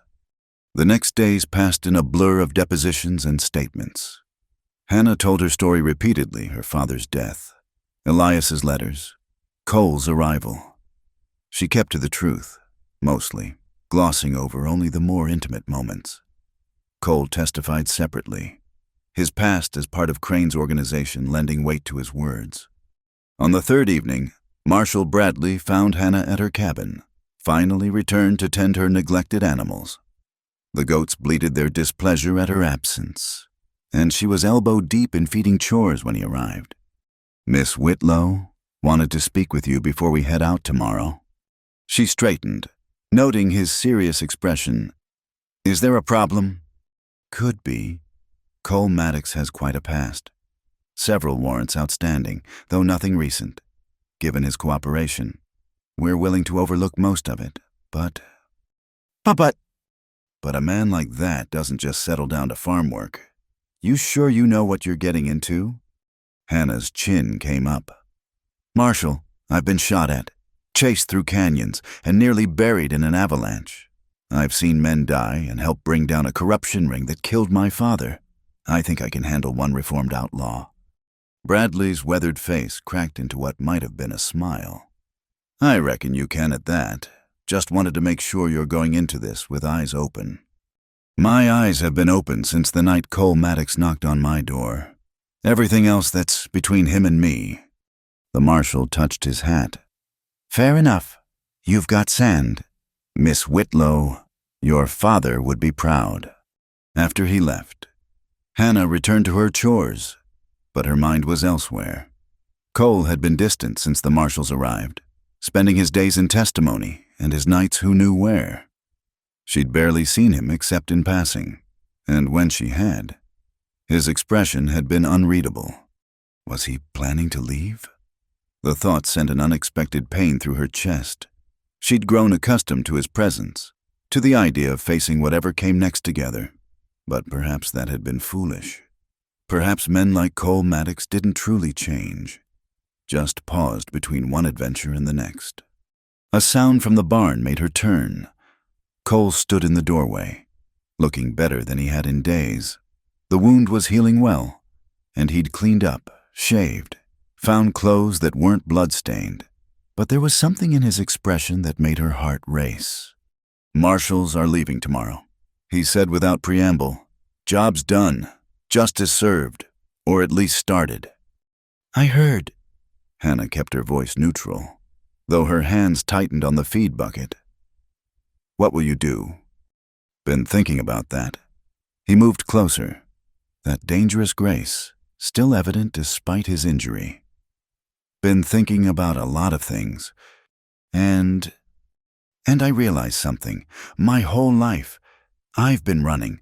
From the law, from responsibility, from anything that might tie me down. Even when I tried to do right, like with Micah or helping Elias, I was still running." "What's changed?" "You." The simple word hung between them like a bridge. "You don't run, Hannah. You stand and fight and build. You make a man want to be better than he is." "Cole, let me finish." He was close enough now that she could see the vulnerability beneath his careful control. "I know what I am. What I've been. Bradley probably warned you. And he's right to. I've got blood on my hands and prices on my head. Any smart woman would send me packing." "Good thing I'm not as smart as people think." That drew a ghost of his dangerous smile. "No, you're smarter, smart enough to see through to what matters." He reached out, fingers ghosting along her jaw. "Question is, am I what matters to you?" Hannah set down the feed bucket, her decision made before he'd even asked. "You saved my life, multiple times. You saved mine right back. You brought me the truth about my father, about Elias. Brought you trouble too, almost got you killed. You stayed." Her voice was soft now. "When you could have taken that ledger and disappeared. When you could have left me to face Crane alone. You stayed." "Couldn't leave." His thumb traced her cheekbone. "Told you that first night I'd protect you. Man's only as good as his word." "Is that the only reason?" "You know it's not." His other hand came up, framing her face. "Hannah Whitlow, you've turned my world inside out. Made me want things I'd given up on. Made me believe maybe a man can change, can be more than his worst choices." "Then be more." She covered his hands with hers. "Stay. Help me rebuild what they destroyed. Help me make this place what my father dreamed it could be." "And what's that?" "Home. For both of us." He kissed her then, deep and desperate, like a man dying of thirst who'd found water. Hannah kissed him back with equal fervor, pouring all her hope and fear and growing love into the contact. When they broke apart, both breathing hard, Cole rested his forehead against hers. "You sure about this? I can't promise it'll be easy. There might be men who come looking, old debts to pay. Then we'll face them together, like we faced Crane." "Together." He tested the word like a foreign language. "I like the sound of that." They were interrupted by Sam Crow clearing his throat from the barn entrance. The Shoshone scout looked amused at their startled faces. "Sorry to intrude. Came to see if you needed help with evening chores." His dark eyes twinkled. "Though I see you've got matters well in hand." Hannah felt heat rise in her cheeks, but didn't step away from Cole. "We could use the help. Sam, thank you." As they worked together, Hannah feeding animals, Cole repairing a stall door despite his healing ribs, Sam offering quiet advice, a sense of rightness settled over the small homestead. This was how it could be. She realized, not just her alone, struggling to maintain what her father built, but a community, a family of choice, if not blood. Later, as purple dusk painted the sky, the three of them sat on Hannah's porch sharing coffee and quiet conversation. Mei Lin arrived with fresh bread and news from town, and even Alma stopped by after her rounds, badge glinting in the lamplight. "Quite a gathering," the deputy observed, accepting a cup. "Folks in town are talking." "Let them talk," Hannah said firmly. "I'm done living by their whispers." "Good for you." Alma's smile was approving. "Though you might want to make some decisions official-like. Pastor Merritt's been asking if you need his services." Hannah nearly choked on her coffee. Beside her, Cole went very still. "Alma?" Mei Lin chided gently, though her eyes danced with mirth. "Perhaps such matters need more time." "Perhaps they do," Cole said, his voice carefully neutral, though time's something we might not have much of. "What do you mean?" Sam asked, instantly alert. Cole pulled a telegram from his pocket. "This came today, from a friend in Denver. Word is there's already a price on our heads, not official warrants, but private money, the kind that brings bounty hunters and hired guns." The comfortable evening shattered like glass. Hannah felt the weight of violence returning, the shadow of their choices stretching long. "How much?" Alma asked professionally. "1,000 each, alive, 500 dead." Cole's smile was humorless. "Guess someone wants to ask us questions before they silence us." "Then we need to be ready," Sam said simply. "I'll put word out among my people. Anyone strange comes through the territory, we'll know." "I'll wire the marshals," Alma added. "Make sure they know witnesses are being threatened." "And I'll make sure certain information reaches certain ears," Mei Lin said mysteriously. "Sometimes the best defense is letting your enemies know you have friends." As they made their plans, Hannah marveled at the network that had formed around them. A week ago, she'd been alone, waiting for a dead man to make her respectable. Now she had allies, friends, and perhaps something more in the dangerous man beside her. After the others left, Cole lingered on the porch. The night was clear and cold, stars brilliant in the mountain air. "You could still leave," he said quietly. "Go somewhere they won't look. I've got money saved, enough to start fresh. And you, I'd draw them off, make enough noise heading the opposite direction that they'd follow me instead."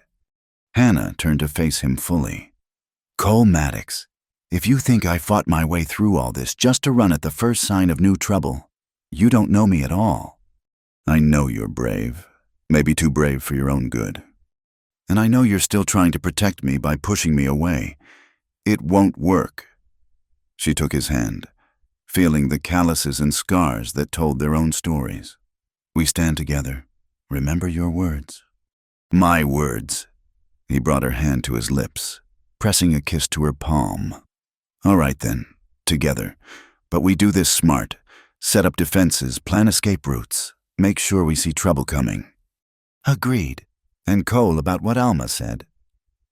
"Hannah, I'm not asking for anything now, but someday, when the dust settles and we know we've got a future to plan for, someday I'd like to make this partnership official."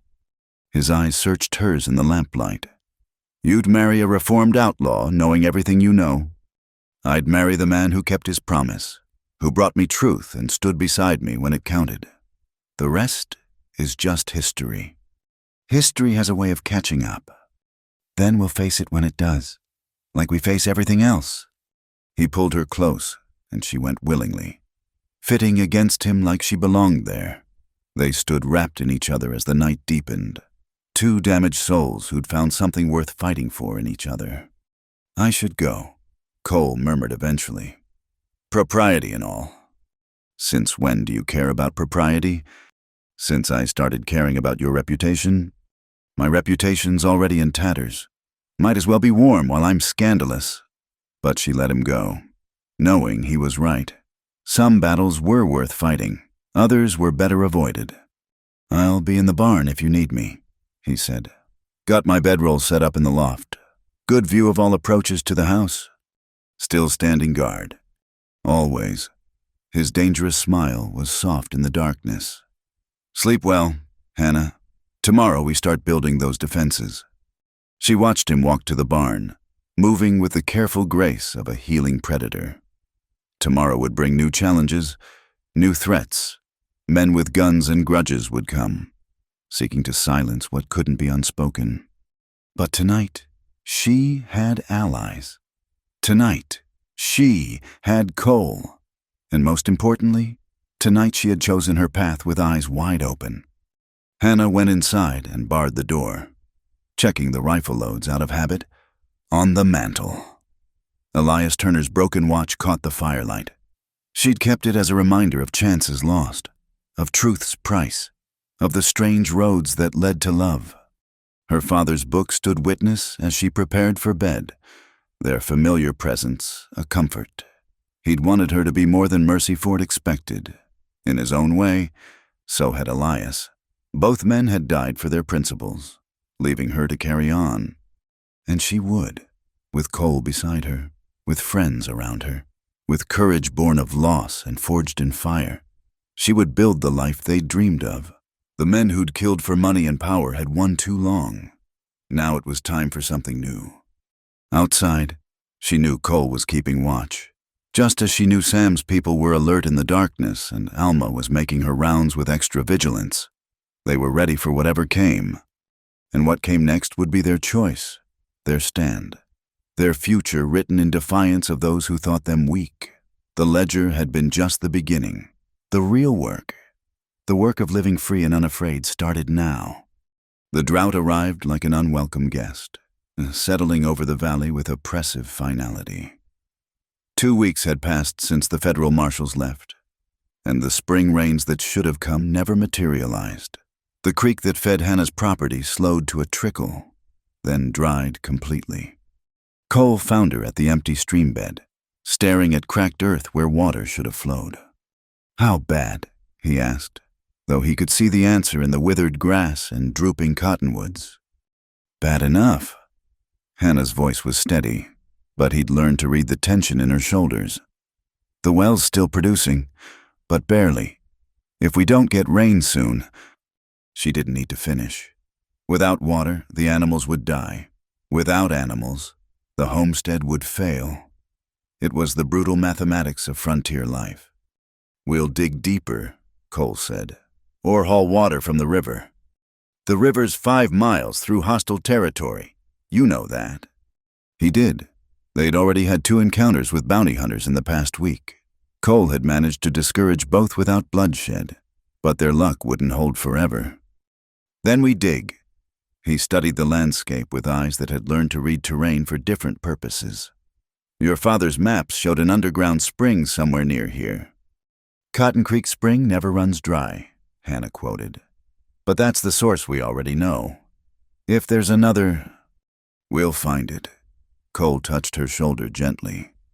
"We've faced worse than drought." That evening, Hannah stood before the assembled townspeople in the church. Her father's survey map spread on a makeshift table. The drought had driven even the proudest to seek community solutions.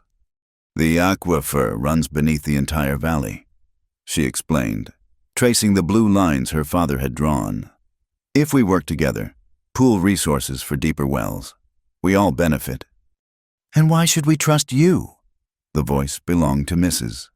Abernathy, whose husband owned the largest ranch in the area. "You brought killers to our town. My children can't play outside for fear of stray bullets." Hannah felt Cole tense beside her, but placed a calming hand on his arm. "I brought justice to our town," she corrected firmly. "The killers were already here, wearing badges and sitting in judgment. If you want someone to blame for the current danger, blame the men who corrupted our laws for profit." "Easy words," Abernathy sneered. "But it's our families at risk now because of your crusade." "Our families were always at risk." The voice came from the back old Martha Spencer, whose son had died in mysterious circumstances after refusing to sell his land to Judge Blackwell. "At least now we know why." Pastor Merritt stepped forward, his presence commanding attention. "Friends, we can argue about blame, or we can work together to survive." Hannah's offering her father's knowledge freely. The least we can do is listen. The meeting continued. Tension simmering but held in check by necessity. By the end, they'd agreed to a cooperative well-digging effort, with Sam Crow's people providing additional knowledge of hidden water sources.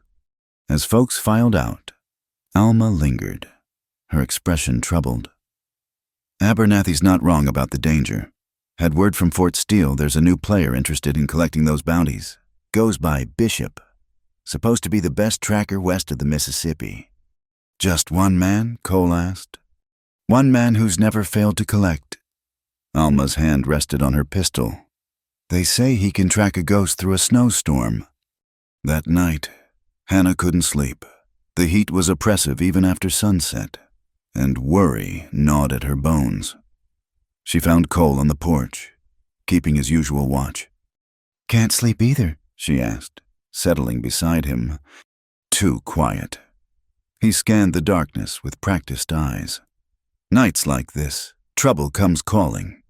Or maybe it's just a quiet night. Maybe we'll get lucky. In my experience, luck's just what happens when preparation meets opportunity. He shifted, wincing slightly. The bullet graze was mostly healed, but still tender. Speaking of which, I've been thinking about what Abernathy said. Cole, he's not wrong. My presence puts everyone at risk.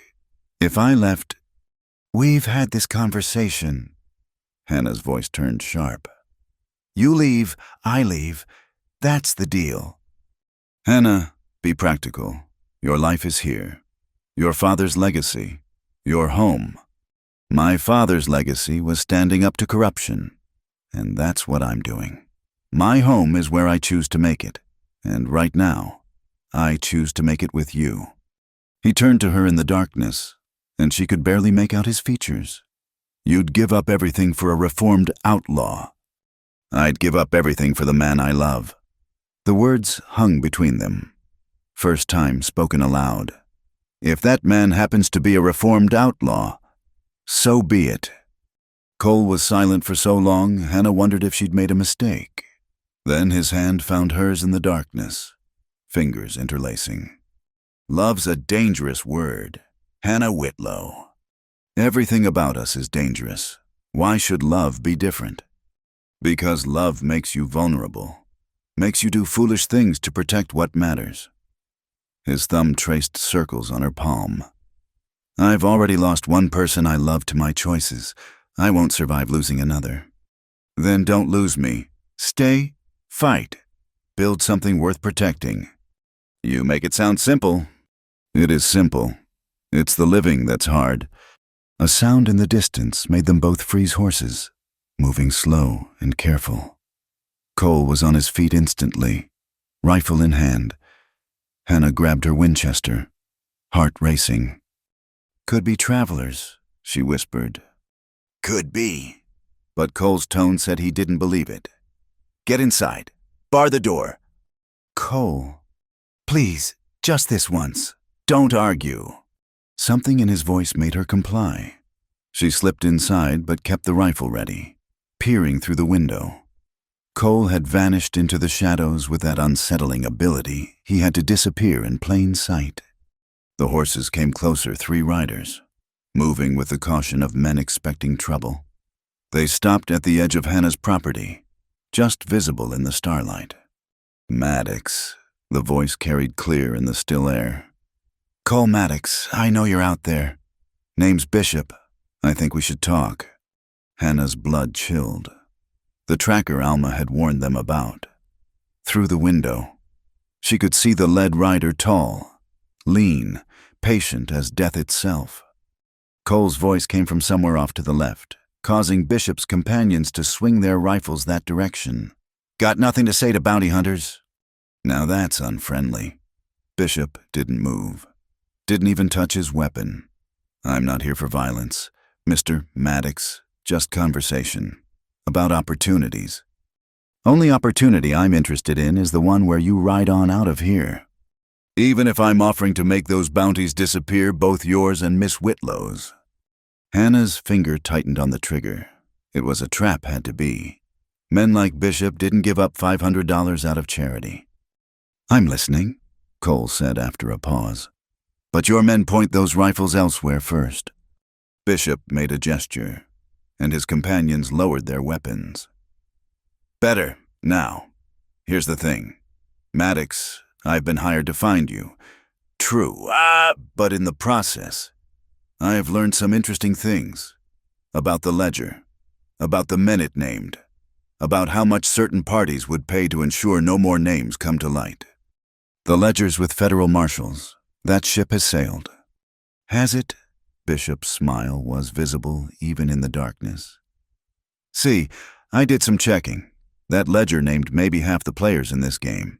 The smart ones kept their names out of writing. But they know you and Miss Whitlow might have gathered more information. Might be planning to testify further. Get to the point. The point is, I can collect 500 a head for your corpses. Or, Bishop paused dramatically, I can collect 5,000 to report that you both died in that avalanche at Cotton Creek. Tragic accident. Bodies never recovered. Very sad. Hannah's mind raced. 5,000 to fake their deaths. It was a fortune, but also... And in return, Cole's voice gave nothing away. You disappear. Both of you. Tonight, leave the territory. Never come back. Never testify to anything else. Live quiet lives somewhere far from here. I just trust you to keep your word. Trust that I'm a businessman. Mr. Maddox. Dead bodies are messy. Draw attention. Clean disappearances are much more profitable. Bishop shifted in his saddle. You have 1 hour to decide. After that, I revert to the original contract. The three riders melted back into the darkness, leaving Hannah and Cole alone with an impossible choice. Cole materialized from the shadows, face grim. He's serious, Cole said as they huddled in the kitchen. Bishop doesn't bluff. Run or die. Hannah felt anger rising. Those are our only options. Looks like... What about the others, Alma? Sam, Maylin. If we disappear, they're left to face whatever comes. They'd be safer with us gone. We're the primary targets. Hannah paced the small space, fury building. So we just give up, let the corruption continue, let my father's death mean nothing. Your father's death meant something. The ledger... The ledger was just the start. You heard, Bishop? Half the players weren't named. She whirled to face him. If we run now, they win. They get away with murder. If we stay, we die. That helps no one. Does it? Hannah grabbed paper and pen from her father's desk. What if Bishop's offer gives us an opportunity? Hannah, what are you thinking? She wrote quickly, mind racing. He reports us dead. We disappear, but not far. We continue gathering evidence, building cases, but as ghosts, the dead can go places the living can't. Cole stared at her. You want to fake our own deaths and become, what, secret investigators? Why not? You already know how to live in shadows. I know the territory, the people. We'd have allies, Alma, Sam, others who want justice. Her eyes blazed with possibility. Think about it, Cole, free to move without bounties, without constant threat, free to finish what we started. It's insane. It's perfect. He studied her face, this remarkable woman who kept surprising him. You'd give up your home, your name everything. My home nearly killed my goats from drought. My name brings whispers and judgment. As for everything else... She moved close, framing his face with her hands. You're not everything. Cole Maddox, you're the only thing. He kissed her then, pouring all his fear and love and desperate hope into the contact. When they parted, his decision was made. All right, but we do this smart. Leave signs of struggle. Make it believable. And we tell only those who absolutely need to know. They worked quickly. Hannah packed essentials while Cole staged the scene, overturned furniture, scattered belongings, tracks leading toward the canyon. She left a note hidden where only Alma would find it, coded in references only the deputy would understand. As the hour deadline approached, Bishop returned alone. He surveyed their preparations with professional approval. Smart. This'll sell the story. He handed Cole a leather pouch partial payment. Enough to start new lives. There's a cabin 20 miles north, old trapper's place, stocked with supplies. Stay there a week, then move on. I'll handle the rest. Why? Hannah asked. Why help us? Bishop's smile was thin. Because I've been tracking folks for 20 years. Miss Whitlow. Seen a lot of guilty men go free and innocent ones hang. Maybe I'm tired of always being on the wrong side of justice. He touched his hat. Or maybe I just like getting paid. Either way, you've got your chance. Don't waste it. As dawn approached, Hannah and Cole rode north. Everything they owned reduced to what their horses could carry. Behind them, their old lives burned away like morning mist. Ahead lay uncertainty, danger, and possibility. Regrets? Cole asked as they paused at a rise, looking back at the valley one last time. None. Hannah meant it. We're not running. Cole, we're advancing in a different direction. Tactical retreat. Strategic repositioning. She smiled, feeling lighter than she had in weeks, despite everything they'd lost. Besides, Hannah Whitlow was getting predictable. Time to become someone new. Any ideas who... Someone dangerous. Someone who makes powerful men nervous. Someone who stands with the man she loves and fights for what's right. Sounds like someone I know. Cole reached over, taking her hand. Sounds like the woman who's already saved my life more times than I can count. They rode on as the sun climbed higher. Two ghosts heading into an uncertain future. Behind them, Bishop would spread the tale of their tragic deaths. Their friends would mourn. Even knowing the truth, their enemies would celebrate, thinking themselves safe. But in the shadows they'd chosen. Hannah and Cole would continue their work. The ledger had been just the opening move. The real game was just beginning.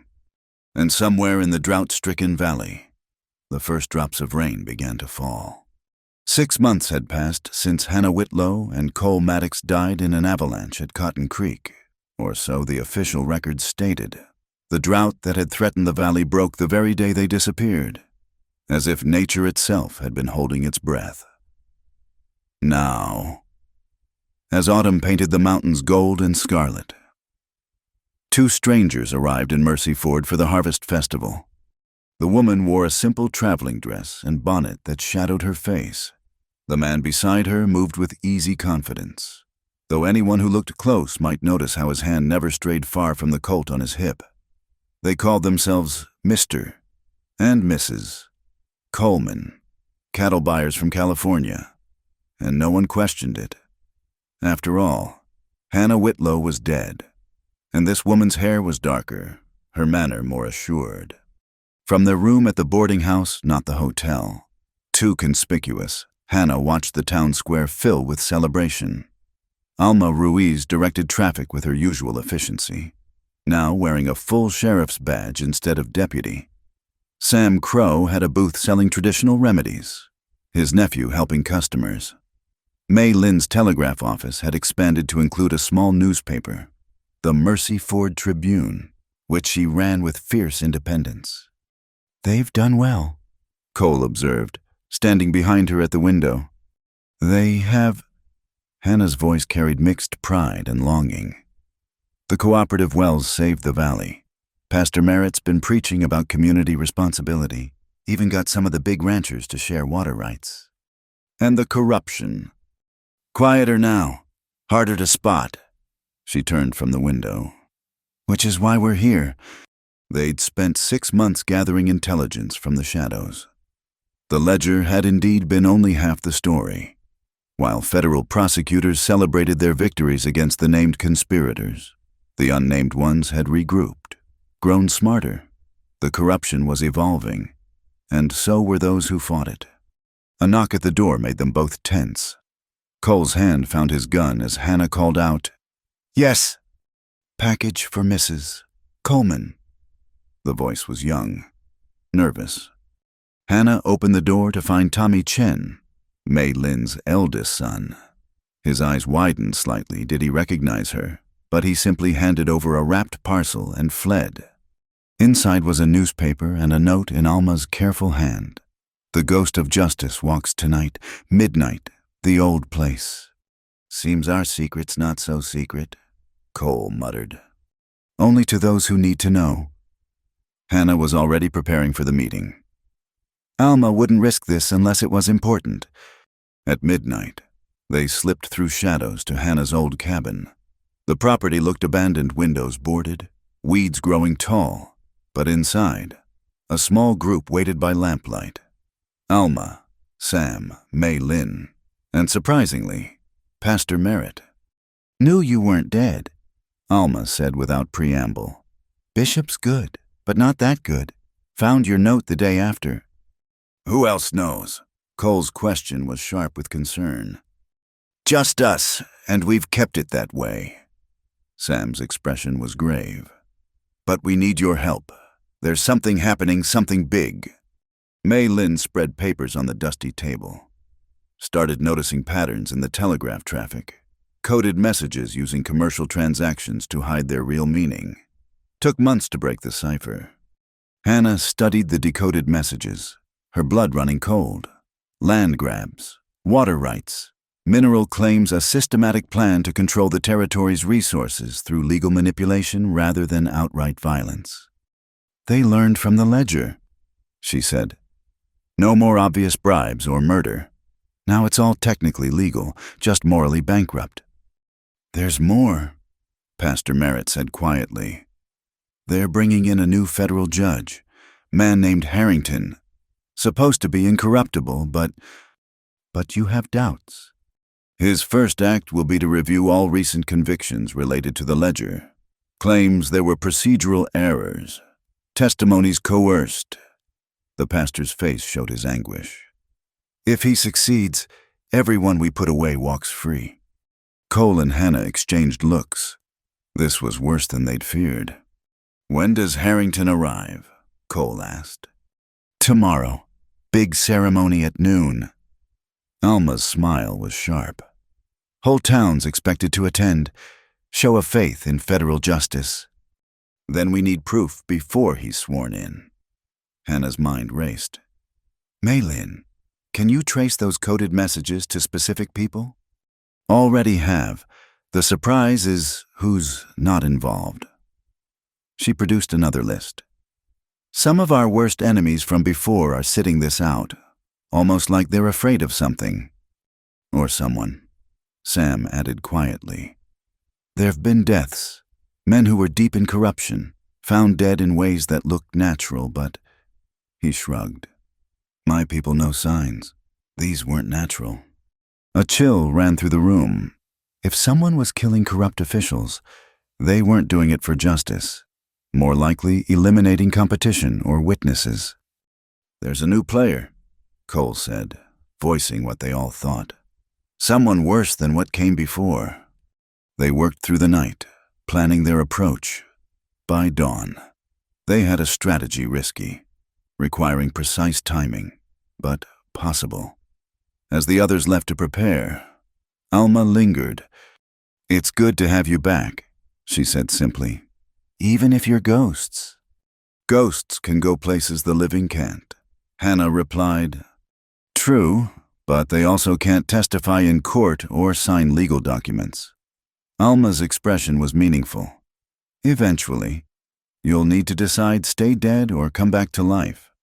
After she left, Cole and Hannah sat in their old home, watching sunrise paint the mountains. The cabin felt smaller than Hannah remembered, filled with dust and memories. She's right, Cole said eventually. We can't stay ghosts forever. I know. Hannah leaned against him. But not yet, not until we finish this. And then we decide who we want to be, together. The Harvest Festival continued as Judge Harrington arrived with considerable fanfare. Hannah and Cole watched from the crowd as he gave a speech about justice and reconciliation, about healing the territory's wounds. His words were perfect, his manner reassuring.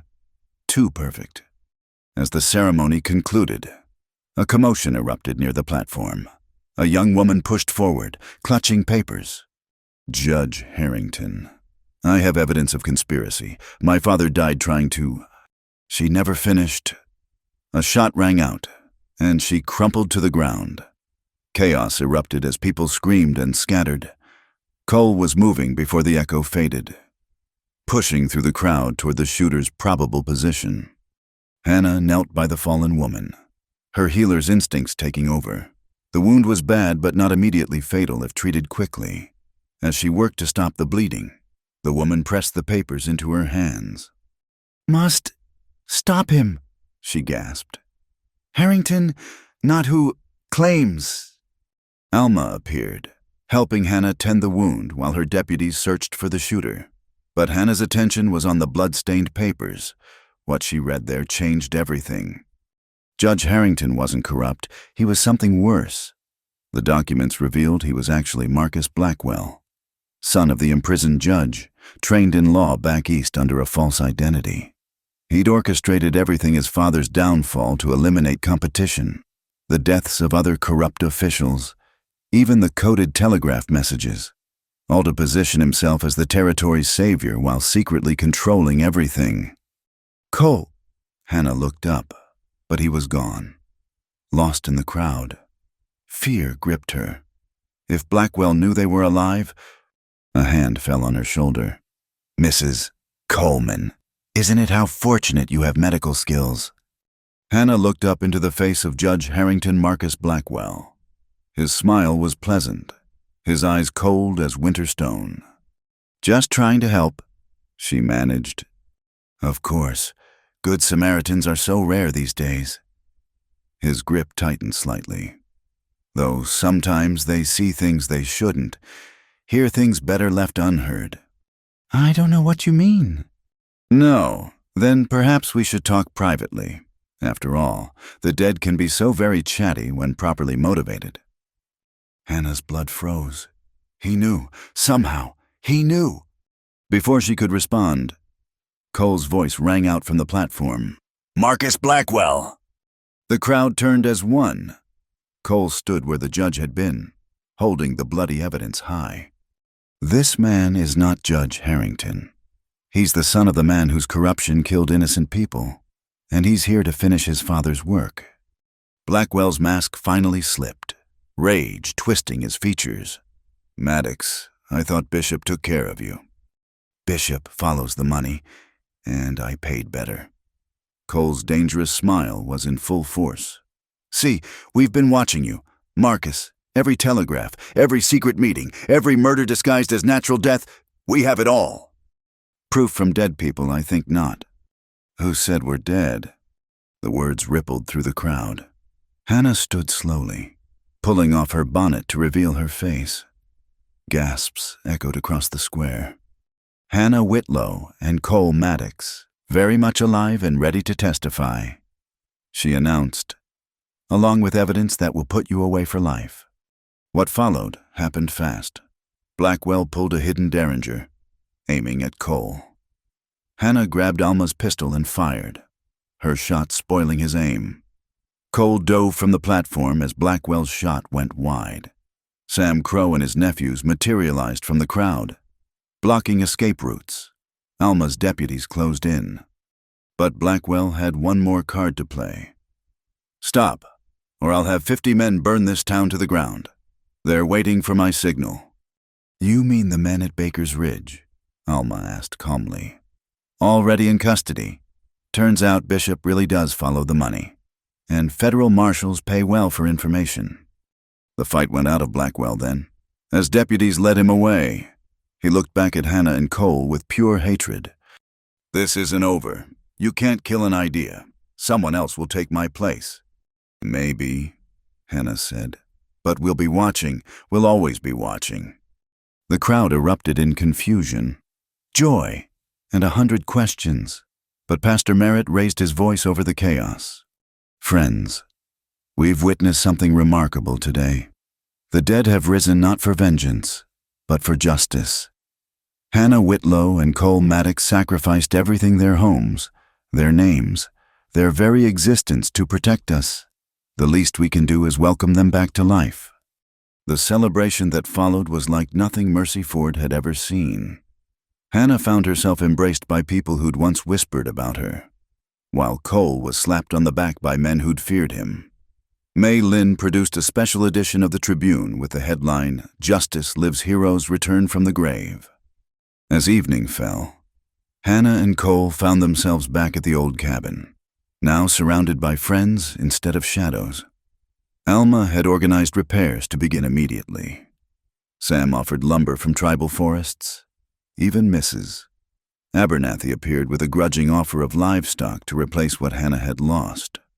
"Seems dying was good for our reputation," Cole observed as they stood on the porch. "Seems living is even better." Hannah took his hand.